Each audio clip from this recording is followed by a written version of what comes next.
Hanging with Big Mama Prods today. Patrice O'Neal had his Comedy Central special over the weekend, and I'll tell you from my Twitter, people were really, really digging it. Really digging it. Does that make you happy? Yeah, I mean, I was happy. Hell yeah. But Fame hasn't called yet. We were talking about that last week. You're just hoping that Fame calls now. Yeah. But see, in a lot of people's minds, that's Fame. That you have a Comedy Central special. Yeah, but there's levels of that. Yeah, not to... You're hoping for Fame to call. Yeah. We're just looking at your phone all weekend. But yesterday was President's Day. A lot of people took Monday off. So today's the day that Fame should call. You probably wouldn't know Fame call until probably a year from now, 2 years. You know, if the people get it in their hands, that's all. That's what. The DVD comes out today, is it, or tomorrow? What's today's date? Oh, today is Tuesday, right? The DVD's out today. Then today is the day. Unedited. 45 minutes of extra shit. That's great. Some, you know. Talking about what? An elephant in the room?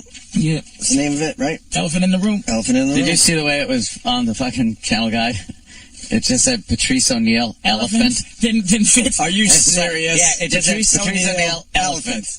Like, I didn't mind, though. Patrice. It just, because that's why I really named it Elephant in the Room, not for what it means. I really named it because I'm overweight. That's, you didn't mean like, no, but I did mean it because it's a double meaning. Yeah. But I did it because it's like I'm the elephant in the room twice. There it is, Patrice O'Neal, elephant. Which, let me tell you something. That's hard. Can I tell you? This is why I didn't name it. I wanted to name it 800-pound gorilla, right? For real. It would have been Patrice O'Neal gorilla. Elephant, yeah. That would have just been fucking worse. It would have been unfair to white folks to have the maturity to pass that over. But elephant in the room, they could give it. But elephant, dude, that's what Shaka Zulu called himself. That's like king of the beast. Yeah. For real. So Patrice O'Neal elephant is great, but people can't because I'm overweight. So I give them something to fucking think about. It's just something to think about here. I'm fat, call me elephant. But for real, elephant is some arrogant shit. It's an arrogent title. It's just arrogant. It tests the viewer's maturity. It does. Are they going to just call you fat, or are they going to understand what Patrice elephant O'Neal really means? Fat fuck in the room. Right.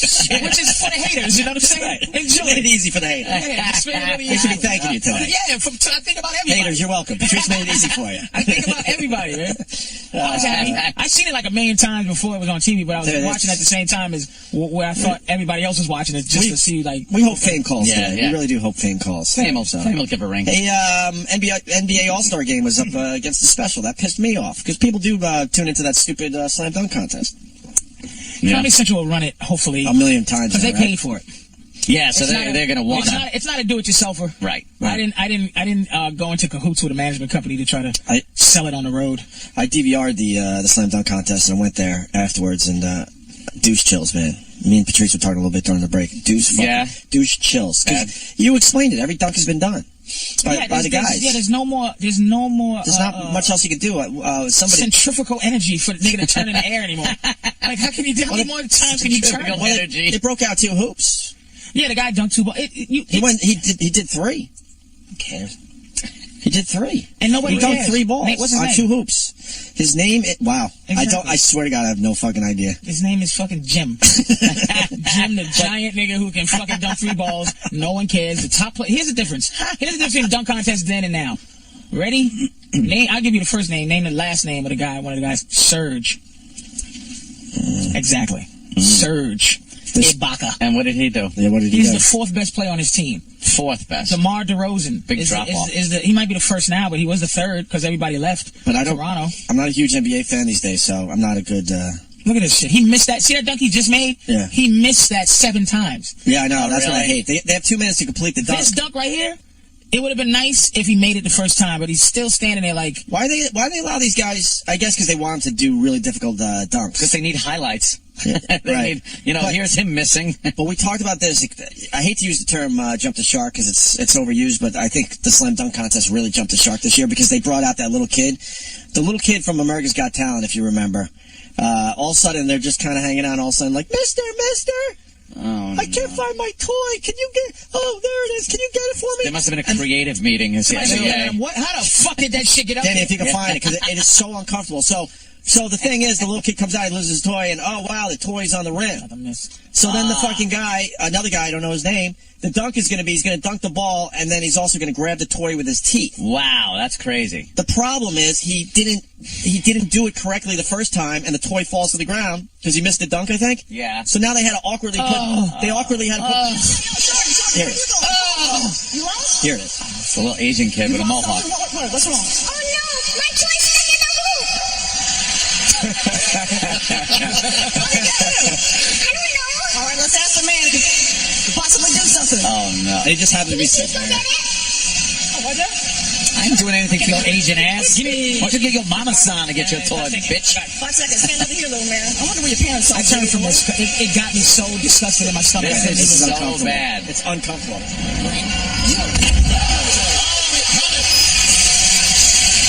They edited it. Yeah, of course. Here, Motherfuckers. take this. It's been in my mouth. No, the point is, he didn't complete the dunk, so then they had to awkwardly put the toy back on the rim. Oh. Which then the whole fucking bit doesn't make sense, obviously. And there was a little, like, thing sticking off the rim, Right. holding his little toy thing there. And then we had a guy jump over a car. The guy, because I don't remember his name. Blake Griffin. Do you understand why the dunk? Can I tell you why the dunk contest sucks now? The great dunk contest was Jordan, Dominique, Larry Nance, fucking Terrence Stansberry. All the great dunkers were in the fucking dunk Spud Webb. contest. Now it's the that's third shit. guy because LeBron don't want to be in it. Right. Kobe's not in it. Yeah, the main guys don't want to be in it. And if they were in it, they would be trying to beat each other. Right. Yeah. And that's why it would be great for us. Oh, my God. That is one of the sickest things I've ever seen, is how far Jordan jumped. We had a guy. Fucking do that. We had a 7-footer this year. He actually was behind the line. Really? Yeah. And it was like, whatever.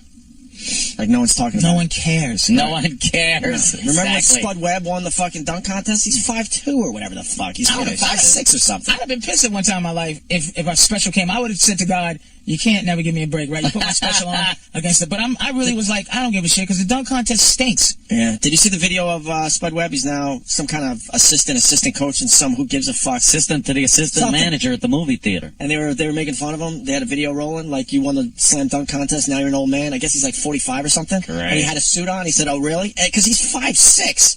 And if you can find the clip, he's like, he showed these guys, like, really? Give me the fucking ball. He could still dunk at 45, at 5'6". He was a phenom. The That's pretty greatest impressive. dunk contest. Well, no, Vince Carter, but then Spud is right after him to me. Vince Carter was devastating. Yeah, but Spud Webb is such... I know. He has no height. And it wasn't that he just... Here it is. Yeah, let's show this. Let's show this. I'm top of the jab now. Let me see the jab. Oh. Yeah, they're fucking doing warm-ups, and you got Spud Webb on the sideline with the real coach. Oh, that's what I'm talking about. He's trying to Spud. You like that? What you got, 360? Oh, what you got, 360? Look at that short little motherfucker. And he got a gut now, too. He's got a gut in his suit. And the guy dunked and he went to Spud Webb. He's trash-talking him. No, don't do that. Don't do that. You don't have to. Obviously, they set up this video a little bit. Yeah, because the acting is horrendous. Yeah, the acting is horrendous. Yeah, really bad. Oh, don't do that. No, you got sign the phone. I appreciate that. But he's an old guy, like Patrice said, with a little fucking belly now. It was impressive when he was in shape that he could dunk. Something else. Jesus. He's Wait, five. no. You think that was in an edit? No. Wait, He stop. was on a trampoline or something. Oh, shit. No. Look, the floor. Look at that. All right, hold on. I've Let's seen this see. video a million times. No. Are you serious? Dude, watch this. Oh, fuck, I'm embarrassed. Because I'm like, this. How the fuck is he still dunking at this age? In a suit with a fucking... Slow and fat he's moving, and how he goes in the air. Watch. I'm embarrassed. Let's see. Please be no trampoline. Watch. I will not live They're this not one going to show. down. What dunk have you seen? No feet. Please. Something else. Oh, dude, he totally stepped. It's either a trampoline or there's a step there. There's something that he steps onto. You see him stop. Danny, help me out. Look, watch. Help me out, right Danny. there. He's up on something. It does look like he eyeballed something. And you could see him stepping up Yeah, on he something. stepped up. He didn't just like it's not a himself. fluid. It's not a fluid motion from the ground. You can't step on air. I think I'm not well. Watch this little short fat man. He He's not well. Dude, I'm... Okay. He was going up before he went up. Yeah. He walked up some stairs. I am so fucking embarrassed. He walked upstairs. Honestly, now that you pointed out, it's very obvious. I was like, why isn't this video everywhere? That What this is the, fucking 45-year-old man with a little belly Any and a comments? suit. Are they saying that it's fake? Clearly fake. Oh, my Fake. God. I didn't read the comments. A fake. I don't read comments on videos. Absolutely. But let's see. He obviously stepped up on something. Oh, Jesus Christ. Oh, You hear man. me, too? You got to check this video. Nope, I'm calling bullshit. Oh, man. This is clearly fake. I'm so Did uncomfortable. you see The how acting not stinks. jumping he did? I'm so He uncomfortable. almost broke in half moving. The only thing the acting was so bad, I'm like, okay, well, obviously they set this up, but oh boy. The actual dunk is... Oh, boy. Oh, boy. Shit. 5'7". Wow, and that's him really fucking doing it. How does he get so high in the air? He had the best dunks that year. You know, So it's one thing that he's 5'7" dunking like that, but then he also had the best dunks. Does he get And Nate stairs? gets no credit either because Nate's 5'8". Who? Nate Robinson. He's 5'8". 5'8", something like that. He's just as short as Spud. I knew he was under 6, but 5'8". Yeah, he's a midget. He's one of them movies. That's fucking hysterical. I'm so embarrassed. They gave him a little step. So as Patrice said it, it's so obvious. I don't know why I didn't pick up on that the first time. You just wanted it to be so. I wanted to believe. Yeah, You wanted to believe. You wanted to believe. I want to believe in fairy You've never seen a dunk, right? You've never seen a dunk where you didn't see the feet. Yes, that's the whole part of the dunk. Show any of these dunks and you don't. I figured it was the dumb camera guy. I didn't have the shot set up. They had all the time to. Oh, there's the feet. There's the feed, yeah, look there. Even Jordan, the famous shot of Jordan losing his mind, and Jordan wasn't in the dunk contest that year. He was hurt that year. That was the only reason? That's when he fucked his Very hurt. My feelings. Yeah, but if you don't got the main fucking stars of the league in the dunk contest, It's no good. It's no good, right? Holy Who shit. started that shit? We're like, look, I'm too good to be in the dunk contest. Nobody. It was Dr. J versus David Thompson, which was the biggie. Artist Gilmore was in it, I think, but the biggie was Dr. J versus David Thompson.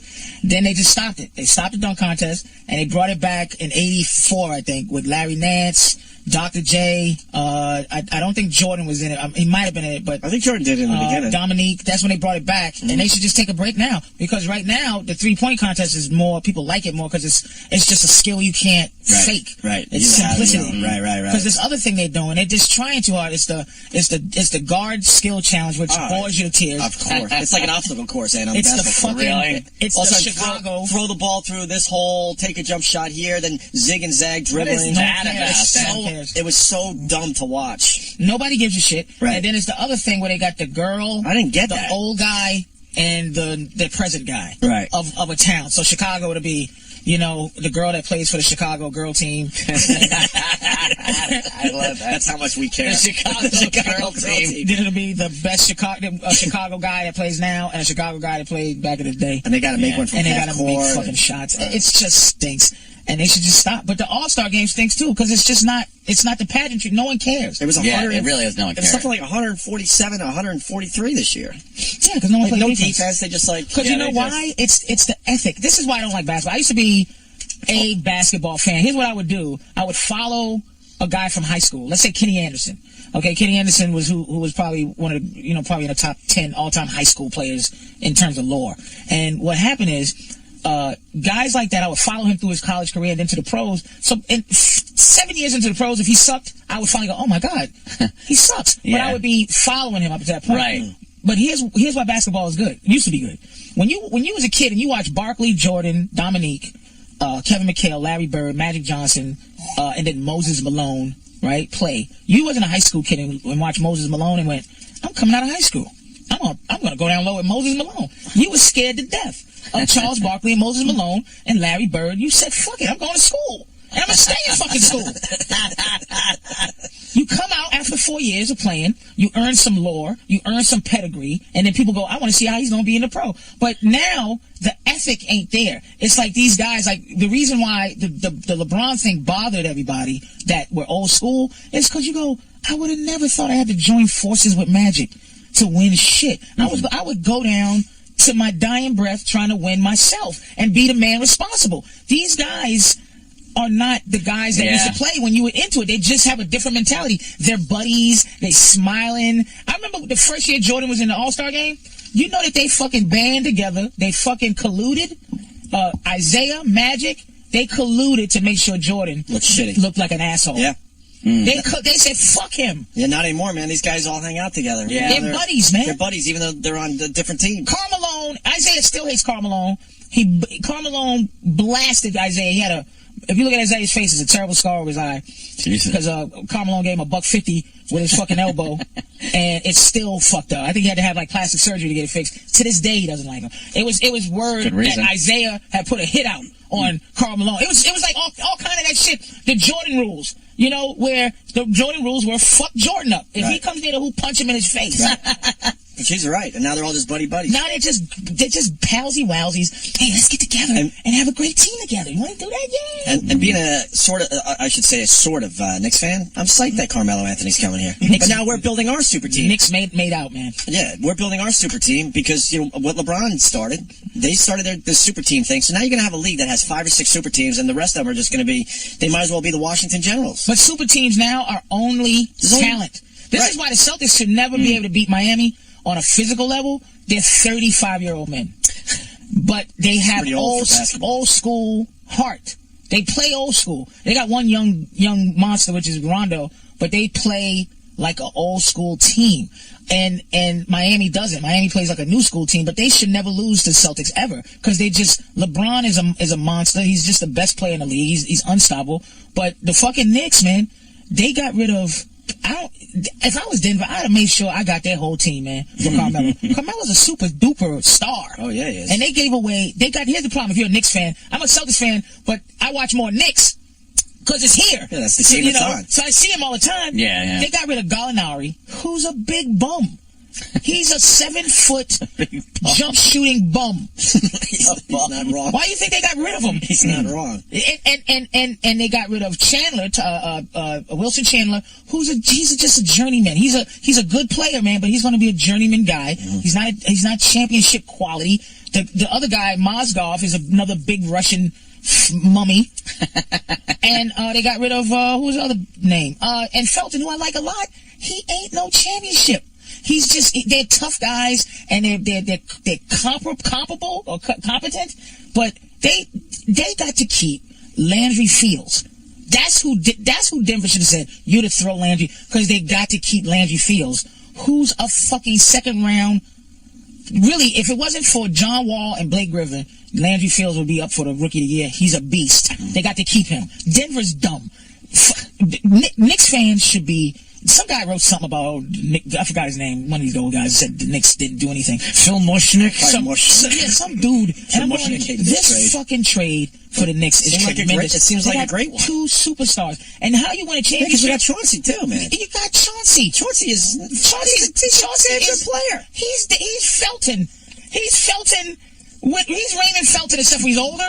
He gives you what Raymond Felton gave you. He's got some kind years of a left. Chubby dude that just throws it to Amari, yo. That's chubby. You have Amari and Carmelo on the same team. This is big, man. Yeah, New York should be. This is a biggie. This is big. They might not win a lot this coming up because they got to figure it all out.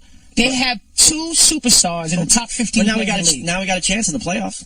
No, you don't. But I said a chance. I'm not saying. Yeah, you got to put it this way. We'll do all right. Yeah, I mean, you got 2 superstars on the Knicks, man. We'll do all right. You haven't had 2 superstars on the Knicks since they won a championship back in the day. I know, but the thing is, you need 3. No, you don't.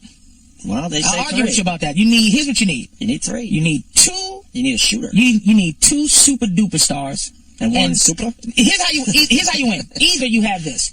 You have a super universal type of motherfucker, LeBron, a cosmic motherfucker like LeBron, Kobe, and 2 all-stars, like normal good guys, and then 2 competent bums. You can win a championship. This has a way with everything. No, seriously. Look at the Lakers back in the 80s. It was Magic super duper, Kareem super duper. Who's a competent bum? You gotta put a face. A competent bum. You gotta put a face. I'll tell you, a competent bum is Kendrick Perkins. A competent bum is Derek Fisher.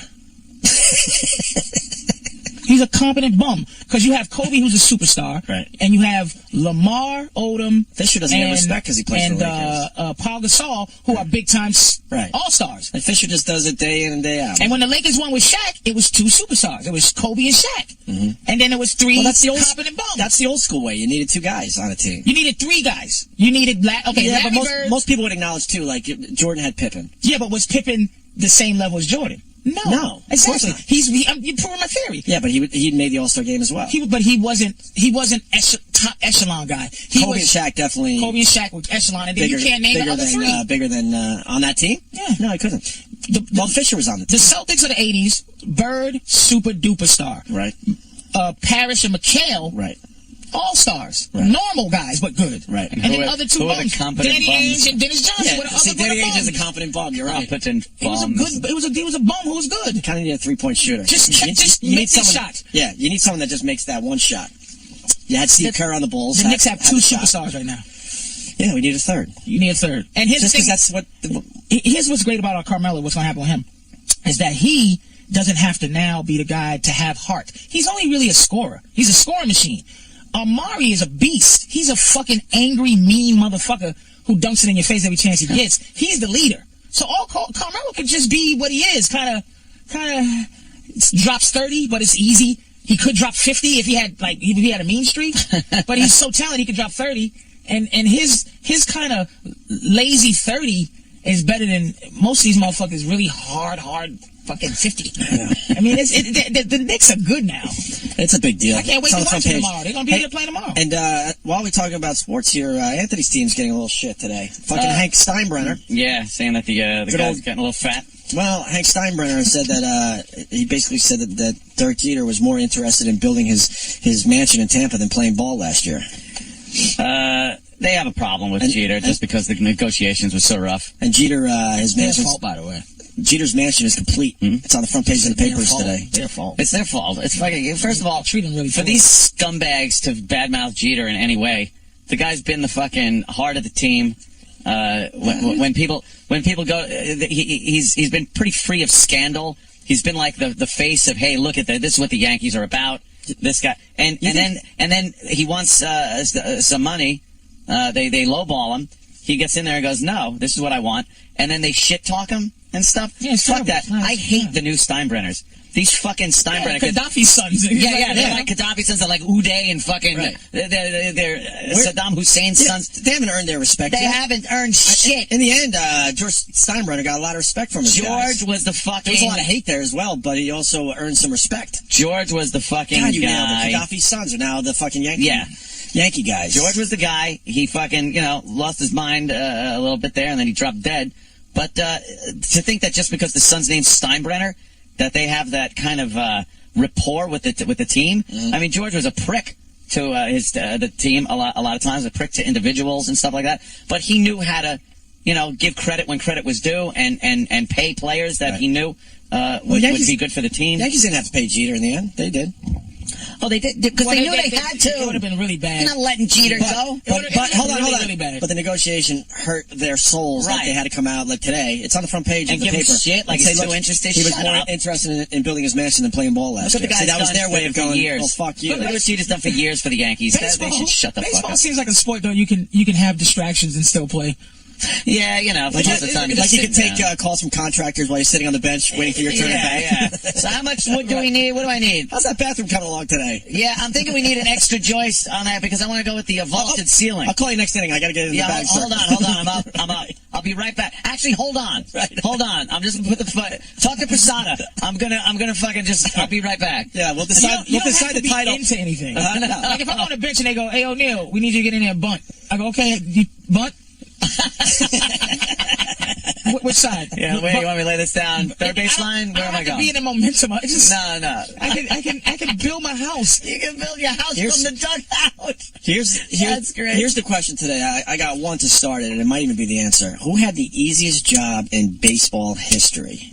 Wow. What do you mean? And I remember a time, like you say, the guy that maybe his whole job. Well, this is what I mean. Like, when you get some of these older hitters, all they have to do is they're pinch hitters. Yeah. They're literally not even DH. They're literally pinch hitters. Yeah. Where they come up every once in a while. Who had the What's the easiest difference between a DH and a pinch hitter? pinch hitter? You could just you're pinch hitting. You just take somebody's place. Yeah, take someone's place. Yeah. But DH, you hit 4 times. DH are on the that's list. the American League. But I mean, there's like pinch hitters. Like I guess it's more National League. I guess is what I'm talking about, where they literally will hire. I think Kirk Gibson. I think at the end of his career, he was just a pinch hitter. It's like, they picked him come up, up here, and he sat the bench and just every once in a while came in and pinched hit for someone. That was his job. He didn't have to play in the field ever. And he didn't have to play every day either. He wasn't the DH. Just sit there on the bench and it's like, hey, we need you. All these things have happened where we now need you. That's got to be the easiest job ever. Yeah. Easy. And baseball just has no... But it's like a Wild West with money. It just has no control over baseball and where the money goes. There was a guy that played for the A's. If Danny can find this, great. Or if someone has the name, that'd be awesome too. His whole job was to pinch run. Oh, yeah, that's even funnier. He didn't even know how to play. Fasty McWiggins. He just goes in for the slow pitcher.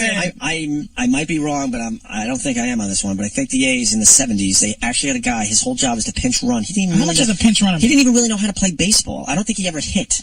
His whole job is to just sit on the bench and wait for that moment where they really needed a little speed on the bases. Right. Easiest job ever in baseball, right? I think baseball is the easiest job in baseball.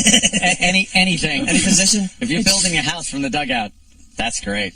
You just I love that. If you're the third hitter, if you have time, here's what you do. Third hitter goes in. You make a call. You go, hey, look, I want to talk about these fucking plans for the pool. There it is. Herb Washington. I remember his name. Now, did he ever hit? Herb Washington. Had to hit something, right? No? Washington became one of the world's most celebrated sprinters as a student athlete at blah, blah, blah. The 4-time All-American, won one and ta-da-da. What does it say about his baseball career? Played in 105 Major League games without batting, pitching, or fielding. Wow. Playing exclusively as a pinch runner. There you go, Patrice. His whole job was to pinch run. Played in 105 games, and that's all he did. Never took the field and never batted. I wonder how much they paid him for that shit. That's the easiest fucking job in baseball right there. I believe that's in the 70s, so who knows. But Could you run 90 feet? If you have time to daydream, I don't know if it's a real sport. Yeah.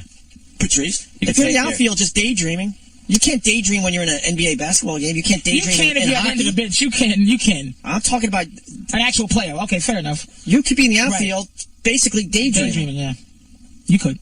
Somebody probably disagree. I got a couple of really big time baseball fans, and they would argue, and they just hate that I hate baseball. But that's how you can tell a really good sport is if someone else hates it, you're not really interested. Like you don't give a shit. No one can convince you football sucks. No. Like you go, if you say football sucks, you're dumb. But fucking baseball to me is just shockingly boring. I can't get into it. And you got Kevin from Connecticut. It's kind of brilliant, Kevin. Opie, the easiest job in baseball was the second-string third baseman for the Orioles between 1982 and 1998. Oh. That's a fucking brilliant little instant feedback right there. Of course, that was Cal Ripken's fucking streak. Yeah. Very good. All right, whatever. Does this mean anything to anyone? Who knows? Yeah, sports. We did our sports talk. Well, it's two big stories, though. Carmelo Anthony coming to the Knicks is huge because officially the Knicks are building the second super team in the league. Yeah. Officially. And there'll be another 3 or 4, and then the rest of the league's fucked. Because they're going to run out of fucking super players. No, because Oklahoma got super players. How many teams could build a super team? Well, you got Miami Heat right now is the only one technically, even though the Lakers are. The Lakers are. And Lakers are a super team, and now you got the Knicks starting to build one. Celtics, you think? So that's 4. Well, Denver's shitty now. Cleveland's shitty. Minnesota has a guy. Just a guy. Philadelphia's irrelevant. Fucking. That's what I'm saying. Orlando's a pretty decent team. Who's going to build a super team in the offseason? Knicks. Well, the Knicks, obviously. They'll find that third. Knicks are going to be... And it has to be a competent bum? No, it's going to be... Might be Dwight Howard at some point. Really? Yeah, he's going to... Something big's going to happen. The freak of nature. Yeah, something big's going to happen. Those awkward, over-the-top shoulders. They're just palsy-walsies, though. It just sucks. It sucks. That's a great point today. It stinks. Buddy Wuddies. And then you got the Derek Jeter mansion was built, so that's another huge story. Yeah, that's like people talking about. That's such bullshit, though. The guy's done nothing but great things for the Yankees. But that's why, how can you get mad, though, when these guys do for themselves?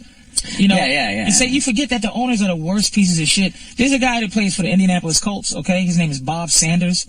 They let him go, right? Bob Sanders may be one of the toughest dudes you've ever seen play football. Just smashed it. You can't score when Bob Sanders is on the field. Yeah. He hits you hard. He hits you. He smacks you around. He intercepts the ball. He's devastating. But he gets hurt.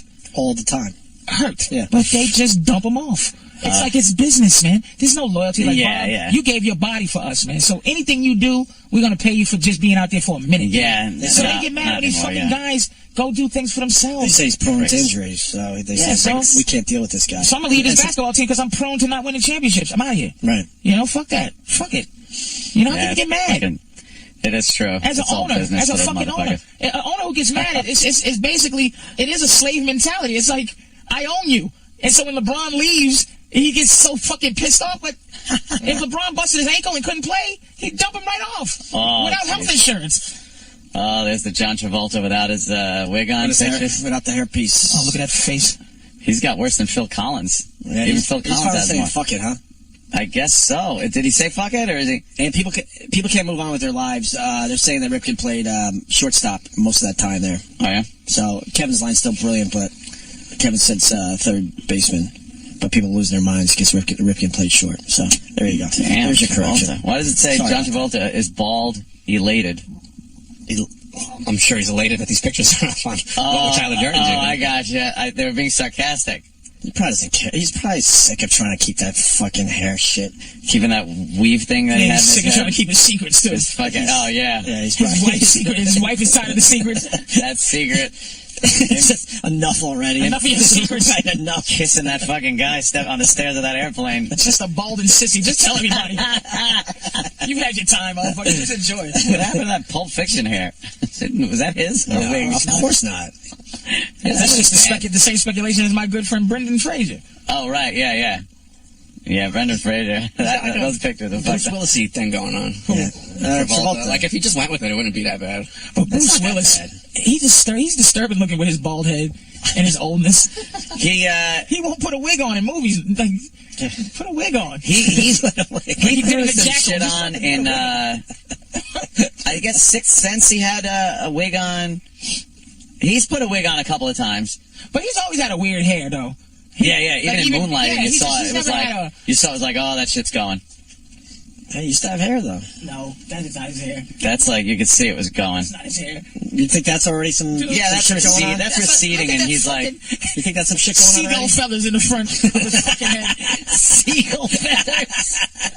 Fuck out of here. That was never his hair. And this mutt, too, fucking... Nick Cage's hair. Yeah, Nick Cage. He won't stop with his fucking head. That's funny. That really is funny. Oh, which movie was that? That's the Jackal. Oh, the Jackal. Was it? I think that's the Did you Jackal. really want him to be wearing wigs? He has to. Did you see Wig is horrendous.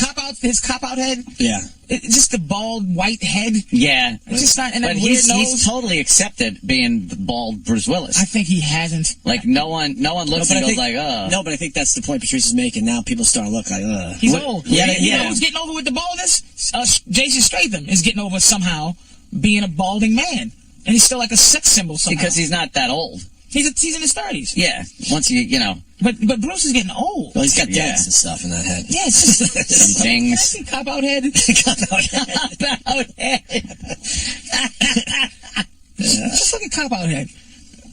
Look at that one down there. Yeah, it's like... Wow, that really does look weird. It looks like it's caving in on the sides, and right? it's bulbous. Yeah, look at Very cop-out bulbous on top. Cop-out head. It's bulbous because the sides look like they're caving in. Yeah. It's just not... And it never used to look like that. So Patrice onto something. And The Rock got a strange bald head. Rock was shaving his hairline back until now he has to... It was good. No one wants to see a balding... Oh, the Rock. Balding Samoan here. The Rock. Is he going bald all the time now?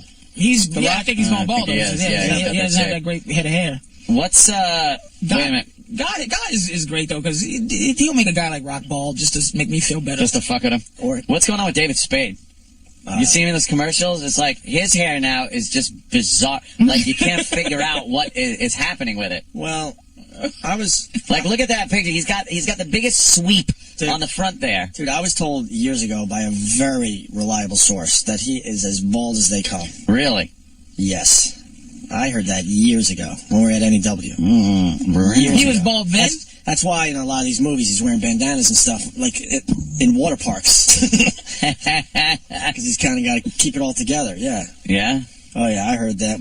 I heard from a very reliable source that is a major hair system, and he's had it for a really long time. And where's he going? What's he doing with the, like, he's had that same, like, long kid hair for a while? Yeah, well, wouldn't you? Why would you get your hair cut that ain't going to grow anymore?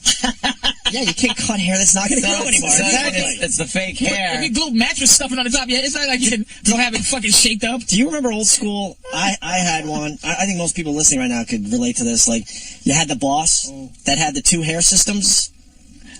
Patrice, you ever have a boss with the two hair systems, and then he would wait for a long weekend to change it up and go with the long version? Oh, like, the long hair, like, hey, it's growing. Hey, it's my I need hair a haircut. Well, boy. And then fast forward, maybe it's summer vacation, he comes back with the short version. Yeah. And he thought no one noticed that he had two hair systems. But a guy in hair can still, it's like a woman, sometimes you see those Indian ladies that are losing their hair. Oh my God. I think that must be just devastating. That's fucked up. Oh, it looks like they're going through chemo. It's They devastating. lose it in a fucking weird way. There's the patchy ones that just fall out in patches, but then there's also like some women get male pattern baldness. No, that's the problem. That's Like when guys lose their hair, you lose it in such a way that you could almost deal with it. But when women start losing their hair, it's like it comes out in clumps. The mange. Yeah, like that. There you go. It just comes out in clumps in areas that maybe it shouldn't be falling out of. I feel bad. I feel bad for women that go bald. Oh shit. That's one of those things that hurt my heart though, because you just know it's so bad, so bad. Oh, what can she do? They try to tease it up and spray it, and you can see right through it. It's like cotton candy. Look at this poor lady right here. Look at her, just recognizing that her hair's a mess. That's trying. And she's young and pretty. It's just sad. Oh man. And not having hair makes you look so much older. It's just. Yeah, it's yeah. important. I'm deciding whether I'm gonna start putting Sharpie ink in my shit because it's going gray. Sharpie ink. Is that? I'll fucking break open Sharpie ink. Ah, shit. Because this gray just makes you feel old, man. Yeah, the gray. Anytime. And they haven't figured out the hair system for black guys. Yeah, there was a I guy. think they did. Yeah, there was a guy on TV that used to wear this like afro helmet or something. Oh God, that was horrible. fucking crazy. I forgot his name. I think it was what a is sports guy. That hair club for men or something. They had a black guy in there. Yeah, they had a figured out black for the guy in there. guys? Not too much, because it's hard to just put the just pubic hair, fucking curly hair, and shove it in a follicle. I guess it's easy to deal with mop hair as opposed to fucking broom hair. Yeah. Broom hair. I seen you on fucking Joey Behar. Yours is fucking... Yeah, mine actually worked. Because I wasn't, like, completely fucking bald. I noticed I was thinning. Did you make sure that your baldness, the baldness that you had was it? Yeah, it was taking years. Like, for years, I'd look and go, that's thinning out a little bit. And then, like, 10 years later, I'd be like, yeah, that's thinning out. So you think you're done with, you have still, your natural hair you have? Yeah. And I pop, the Propecia, just in case. What's Propecia? Yeah, it's that fucking... It's supposed to keep your hair. It's like it keeps it at the status quo. Makes your boners. Now, do you get haircuts? Oh yeah. But they leave the other shit alone, though, right? No, it's all the same. It's all fucking growing. regular growing fucking hair. I guess it grows. You didn't know that? Yeah. It's your regular hair. They take it from the back here. So what made it stop growing in the first place? Just on certain areas, like in the front and in the back, it would like your hair falls out when you shed your hair, and then it would grow back like thinner and smaller and shit, and then it keeps doing that. That's when guys go bald. So what they do is they transplant it. So they take it from the back where it doesn't the go whole bald. root. You ever see people like completely so bald? they They get the hair horseshoe. live hair. Yeah. To your but what happened to the follicles to where your other hair died? Oh, that just sits there. But they put new shit in the same area. And it's living. Yeah. Do you understand the question though? Like, yeah. Like when they put the living hair in the other hair? Yeah. What's the nourishment to keep that hair living and growing? Blood flow. It's the same thing. They take out blood flow in the hair. When they take out the hair, they don't take out like a thing of hair and just stick it in your head. They carve out a swath of your scalp. They scalp so you. you had to like heal. And then they This is major surgery. It took like 12 hours of laying on a fucking table with my head numb with Novocaine watching movies. And then they take a big swath out like this, and then they dissect the swath and cut all the fucking tissue, and they take hairs with just one hair, and then clumps with 2, and clumps with 3. And then the 1s are used like in the front, like hairline shit, and then the 2s and 3s are used to fill out areas, and then it just heals and becomes your fucking, it's like and then hair. when does the stuff that they... It's fucked up. When does the stuff that they cut from the back heal again and start to grow? Oh, that... No, they gotta like... What they do... Yeah. They take it out, that area. and then they just go, and stitch it closed, so it's like it never existed. And then, but that's still living. Oh, no, I see. Yeah, they don't put anything there. So that's why your eyebrows are a little higher when I first met you. My eyebrows got higher. I know, because that's what I was asking. I'm like, wait a minute, you just closed that shit up? Surprising. I'm like, God damn, what the fuck? Yeah, I'm from the back of my head. I don't know how they would do that. It's like squeeze it together. But your scalp can stretch. Your skin stretches, so it just fucking... It's just amazing they like figured that shit out. They don't take a fucking 6 inches out. So you have a fucking, like a really funky scar back there, but your hair's over it. It's pretty fucking, it's pretty like fucking hairline. The only time you see the scar doing shit like that is when these guys end up, shaving their head. I'm not shaving my head. You've seen that ugly scar behind on some guys, right? I think Jamie Foxx has it. Yeah. I think Jamie Foxx had it done, and you could see the scar on the back of his head because he shaves his head. But Jamie Foxx was going bald? Yeah, I think so. Can you find Jamie Foxx? He does have that scar. Jamie Foxx When hair you got scar money, you or can just something. do things for yourself, man. It's like, fuck it. Damn. Yeah, that was like, I think 12 grand or something like that. I guess that's the same thing with teeth. Fuck it. Like, It's like, yeah. That's well spent money, right? I gotta get that. I gotta get that. I've been I was looking looking in into- my mouth in the five. I've been looking into laminates. Get that, because, that toilet mouth like Voss. when I had my fucking, You got the bad teeth? when I had my Like that just, I horrid, just never gave a fuck. I cracked it I cracked my tooth when I was like 9 and never got it fixed. It just was there, and then there was a time where I was had anxiety and I would grind my teeth at night. Oh, shit. And I grinded them till I couldn't grind them no more. It just was a mess. So if Fame calls, you might have to get new teeth for I think Hollywood. when Fame calls, I think I at least have to get that. I think I have to at least do what some of them do is just get the top done, and then the bottom was like just And they pieces of just dog get the shit. top done. You ever see the undone bottom ones, you pieces of shit? I gotta keep. That's just someone that ran out of money. You see that shit all the time. Do you see the Jamie Foxx? Did you find one with the scar or something? You ever No. see the guys they have the 1 or 2 lines of new hair because they ran out of money? They can't get the whole thing fucking Oh no, seated? that's the old school shit. That that might be it. No, the old school hair plugs. If you look at the Olsen twins manager, this is the worst thing that happened to people years ago. They would get hair plugs. It's different than what they're doing now. They would take like a pencil eraser sized coring tool and just take plugs out of your head that was the size of pencil erasers and then shove them in new holes that they made in the front of your head, and you go bald behind it and get these things that look like doll hair. Oh, so Those are plugs. hold That's on. old So school.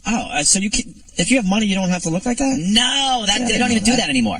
Now they do individual follicles to keep it looking natural. What was your procedure called so I can see what it It was just what was it? Fucking, where did I have it done? Bosley? Is the company It's even just around hair anymore? transplant. Look at how bad that looks. Oh, God. Holy shit. Oh, Jesus. Can I see hair transplant? Is there like? Yeah, like Bosley or fucking, They still around? Is this $1 billion business? men's hair now. Yeah, they like, some people are too far gone, so it's Kenny like. Rogers had it Kenny done. Rogers had it done. Kenny Rogers had a lot of work. Pat done. O'Brien. Pat huh? O'Brien is a member. Look at TC, motherfucker. Yeah, you got that shit taken care of. She's straight. TC, motherfucker. Yeah, some guys are way too far gone, so it's like thin. It looks like when they first started going bald instead of they're totally bald, but, yeah. Do you have to be rich? Yeah, I think you got it. You need some cash. You need some disposable income. I think they take payment plans. You come and repossess your fucking hair. Some guy just comes and takes his fist and grips it right out of your head. They just hire ex-wives. But if you're just like thinning, it works pretty well. If you're completely horseshoe bald, then they can't find enough hair on Well, the back of your head. fucking Kaku got it. Michu Kaku. Yeah, he was totally Damn, gone. that was a good one because he looked like a fucking. He looked like Riff Raff. orchestra conductor, and then he went to He does. retired swimmer. It's a much better look. Ah, shit. He's Wow, got this guy something. was 30 years younger than It me. is amazing how old you fucking look. That was the amazing. deal. It's just, you gotta fucking, if you can. Wow, man. If you have the means, I highly recommend it. Six figures, low six, No, high five. it's 12,000. Yeah, he said 12. $12,000. That seems cheap. That seems cheap. That seems cheap as far as getting new hair. Yeah. How And many it's better than- procedures? How many times you It have to was go back? one day. One day it's done. You're going in early in the morning, you leave at night. It's fucking crazy. And you have to standing up. They tell you- in a coffin. It's like, don't do whatever you have to do to not sneeze.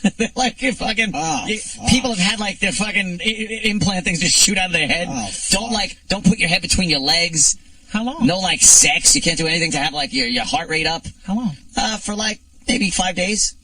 You gotta just until it like chill out for sets, 5 yeah. days. So like, and then it's like scabs over. It sets. Until it sets like a window tint?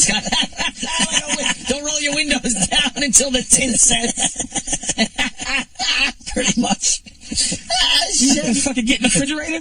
Yeah. Jesus Christ, man. That It seems sucked. so fucking violent. And then I had to wear like a bandana on my head. How about a shower? Yeah, showering you could do like after I think 3 days, but you had to take a washcloth with like just a special shampoo and kind of wet your hair with a cup. You didn't let the shower nozzle hit you, and wet your hair with like a cup real slightly, and then take the soapy washcloth, put it over your head, and just kind of touch it. And touch it, and touch it. You know what's hilarious? And then wash it off with the cup again. These are the mistakes that they didn't just know that. This was like, okay, some guy came back with his fucking like shampoo in his hair, with just meat clumps, fucking on the drain. and they're like, well, You had to stay there, and they just had to fucking actually watch you and say, okay, better not do that. See what you're doing? You had to sleep like the elephant man, sitting up where you'd fucking suffocate. As your head is falling apart. Like an Indiana Jones villain's head. Like you opened the ark too fucking early, and it's just melted in the shower. And it's just like, holy that shit. guy in Poltergeist that looks in the mirror and just starts picking his fucking face apart. That's how your head fucking just chopped me. Oh, man, dude. God damn. Imagine how much shit they had to do before they got it perfected. Before they realized what you shouldn't do when you're doing it. Now, did you fuck up any time where you go, oh no, did I fuck up? No, I was really cool with it. And I think we were on vacation at the time. Yeah, because it was during like Thanksgiving or something. So we had that whole week I was off for vacation, so I didn't have to worry about like coming in here or anything. I could really be mellow. What's that, Dan?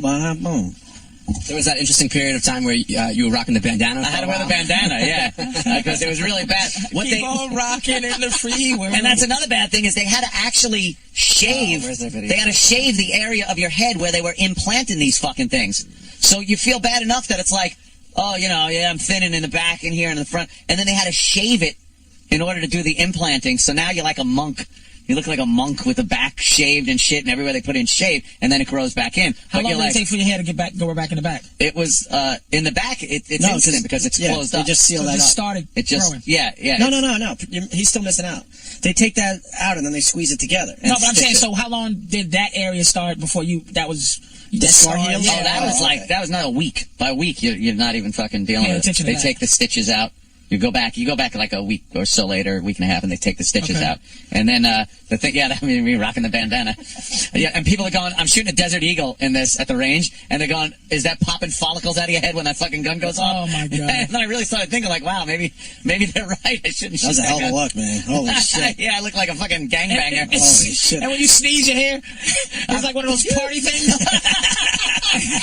Yeah, bon voyage. Like a bang gun, a fake bang gun. And now it's just... now I put a hat on, especially in the morning, because my hair is a wreck from the night. I've never been able to actually sleep without waking up looking like Medusa. You're graying a little bit now. Is that hair graying too? Is it? Nah, gray on the sides and the temple, on my temples. But the top is fine. I got grays in there and shit, but usually if I'm doing TV, I go down like Johnson Hogg and touch it up a little because TV gray looks so bad. But also where they got the hair from, that area usually doesn't get gray, or it gets gray later. Yeah, it's that, where they get the hair from? Really gray when you see someone that's totally bald and they got that horseshoe ring of hair, that is genetically will never fall out. It's just genetically pre-programmed that horseshoe of hair, you never go balder than that. So that hair is always fine. So when they cut that swath out, that's from the patch of hair that is genetically predestined to not fall out of your head. So when they pop it in, it won't go bald. That's what they told you? That was the line they sold me. I wrote a check, motherfucker. That's the greatest $12,000 line. And it fucking still works, so I would think of me some $12,000 lines. That fucking shit starts dropping out like goddamn... falling out. Like fucking shredded weed. Shredded weed, yeah. I'm scared if I do it and then there's erosion and then it becomes its own island. That's what I was asking. And that's why you asked that, you were sure that the... Yeah, because like I said, the fade was done. I wasn't like fucking...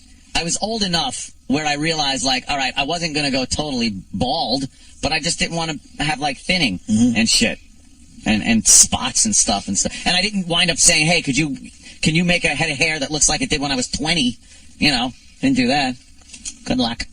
I didn't want that. I needed it to look age appropriate, and it worked. Oh, Danny. Can we stop talking about this, please? Oh, shit. Is Danny like, I was going to go ask Danny about that, too. Was you thinking about it? No. I don't have to like that, but... They take payment plans. Yeah, but you look fine, man. Some guys, it just looks fine. It bothered you? Well, I don't think there's anybody. I think you're right. I think every guy is bothered by it. It looks like you lost yours in a fight. Like his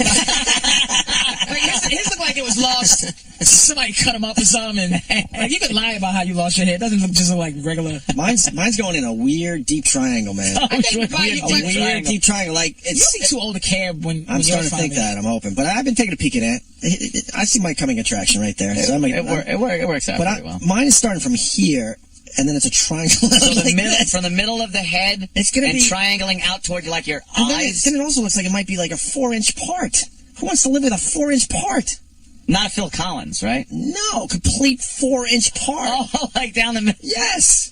where you like the opposite mohawk, where you would want more to leave or less to leave. Right. It's that weird in between. And you have a refusal to like do your hair in a different way to kind of cover it up too, like. But when you start like doing you have regular, white guy style. You're not trying to like. I don't know what I can do with that. I definitely have lost a bunch. Why don't you just breeze it back like fucking Gordon Gekko or something? Gordon Gekko. It would be so obvious at that point. But my haircutter says just keep it short. I'm at that stage where I don't see where you keep it short. You can cover up some hurt. I would love to grow my hair out again. I used to like how you have light hair, so it's easy. I'll go bald. You could go bald in the summer. See what you blacks do to us? It's from worry. It's so much worry in our life from you black people. Wait, blacks go bald slowly? It's like we can lose our hair in the summer. We lose one summer. We could go Memorial Day to Labor Day. We could 19. Like it's rare you see a bald 19-year-old black guy. Dude, I had a friend in school that just like he was going bald in high school, and you're like, oh, and then he by 20s completely gone. The big thing in my school, we had a kid that was going gray as a senior. Like, how is that? Freaks of nature. And then I saw him literally the next year, and he was more gray than not at 19. Kevin from Connecticut saying, well, blacks do everything more slowly than whites. So it's really really just go really. Is that what it is? All right, we gotta take a break. Hey, Patrice's DVD is out today. Even if you saw the special over the weekend, it's 45 more minutes of material. Yeah, man. It's the segues that make the jokes make sense. After I come from a commercial and now I'm talking about animals. I was talking about titties and it's one before. So the segue is very important, and also worth the price of admission is you railing on that bitch in the audience. Oh, you had the DVD. Yeah. You watched the whole DVD. Yeah. How was that? I didn't see the whole. Fucking great.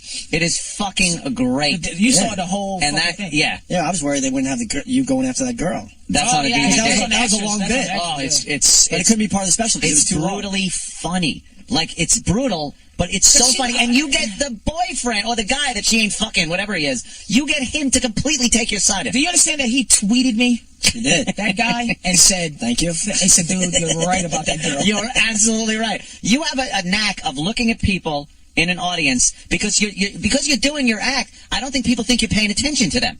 So when you're looking at them and you call someone out, you fucking bam, bam, bam, and let everyone know what they're all about in one sentence. But do you know what because it's the difference between TV. Because you get a lot of people that come to a comedy show and think they're watching Comedy Central. Yeah. Like you go, like in Houston, this little fucking douchey little white kid with his family. Was just being like, whatever. I go, you know what's weird, man? I mean, not that I'm threatening you, but you just there's nothing in you that says I'm a fucking big black dude that could slap the shit out of you.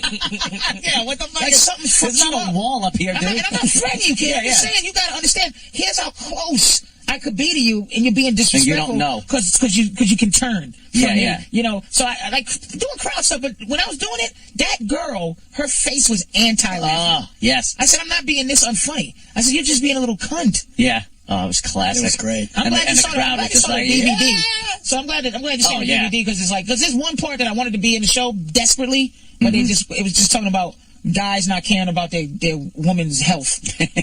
It's just, I wanted that to be on the special on TV so bad. Yeah. Just talking about how you've never had your man go, when's your fucking your pussy doctor appointment? Sweetie, when is your pussy doctor appointment? Have you checked your breast for lumps lately? Never, ever have we ever gave a fuck about a woman's health.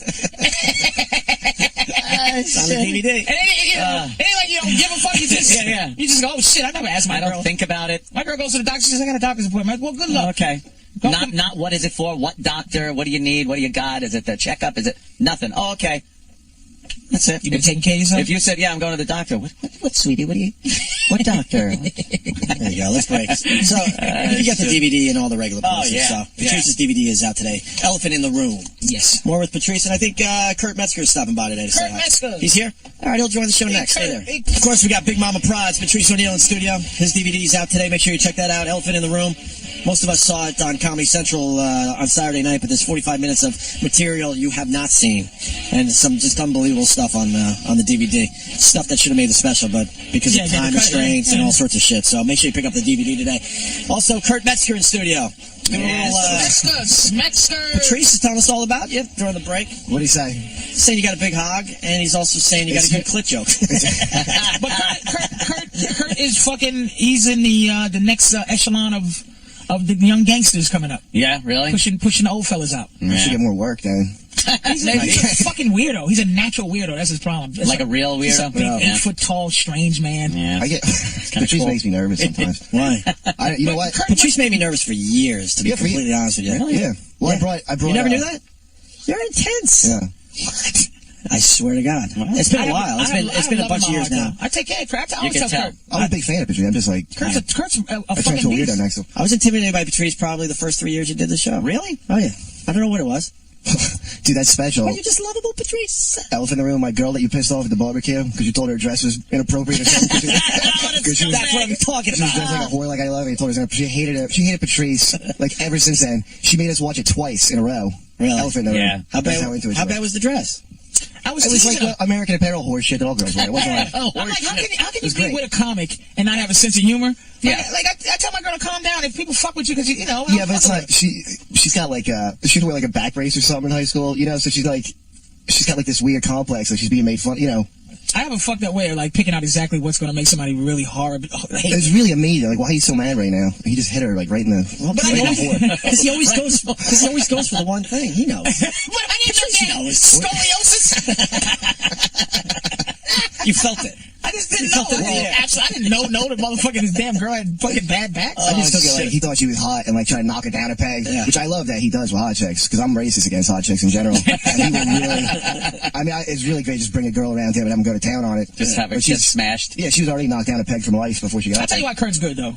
Kurt, I don't know why it isn't. What happened? Kurt was starting to get his own thing going. That's what happened because I've been Kurt on the road a couple of times. Mm-hmm. But I would find myself, Kurt's good because I would find myself watching and being into his act all the way to the end, and I got to go on after him. Oh, so I have to go get into character. I'd be like, shit, I got to get into character. But he'd be saying some shit.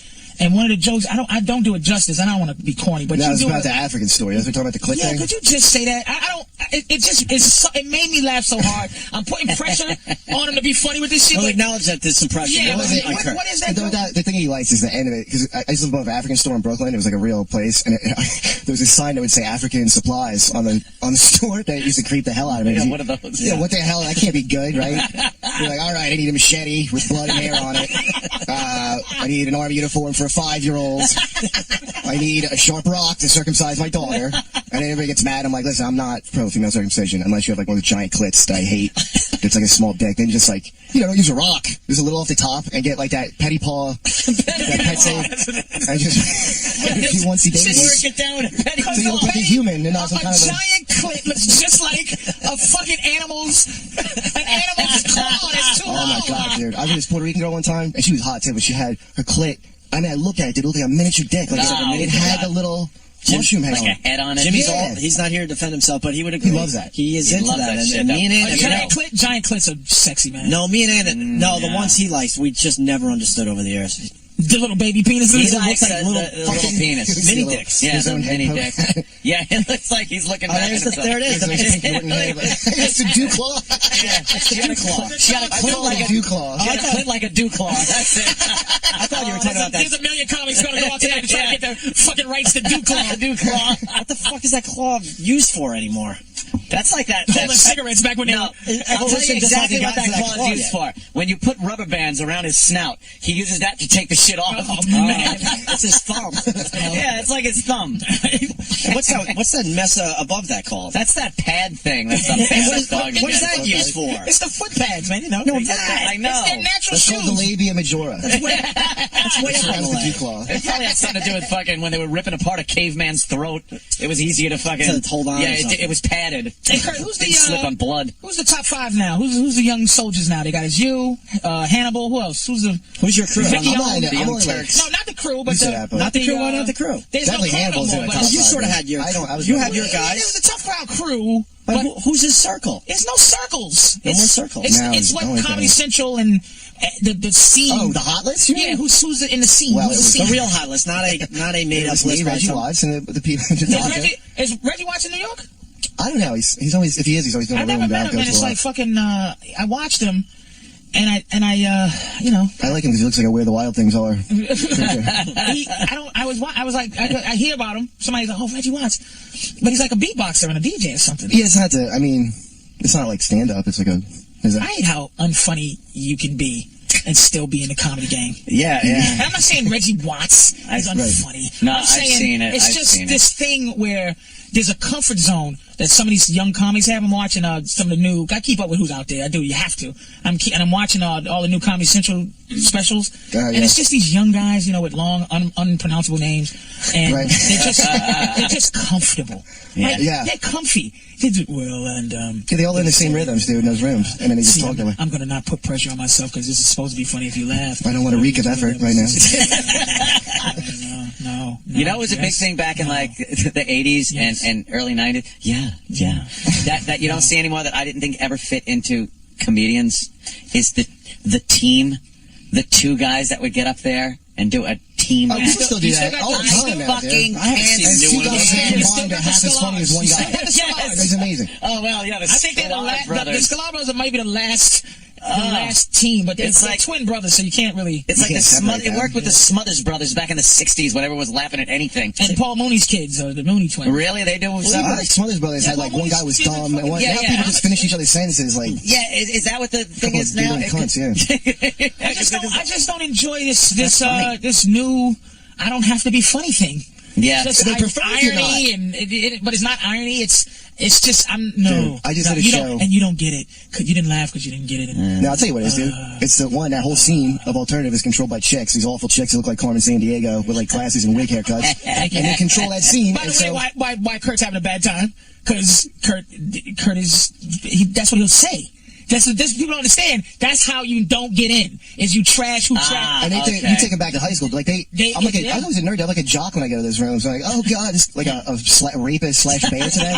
Just because I'm not doing complete bullshit. I do complete bullshit. Because they're smart enough. Here's the thing: they're smart enough to do material that they know is interesting, but they know it's like a woman doing edgy shit, but it's not really. They're not really edgy. You're right. They know that edgy's. It's just like anything else they do that they challenge men. They play basketball and it stinks, but they know that they're gonna get getting credit because they're girls. Right. So if you're sort of funny as a girl, you'll get credit. But these girls, they come on with this. Yeah, man. The hottest comic I've ever seen. It's like you go. First of all, like what's her name? Shlesinger. She's so sexy. I couldn't tell you one of her jokes. Pop her up you there. go. Why are you funny? When did you need to be funny? Yeah. This bitch is gorgeous. She should have to wear a burqa on stage, dude. Titties you've ever fucking seen. What's her name, Travis? Iliza Shlesinger. You can't even resent her if she like bumps you on a show or something. I like what you just said. When did you need to be funny? Because you guys all had some horrible thing that happened to you in your lives. It's rare you made you need to be funny. It's rare you get a really good look at her. Yeah, but this picture is not even doing a job. It's nice.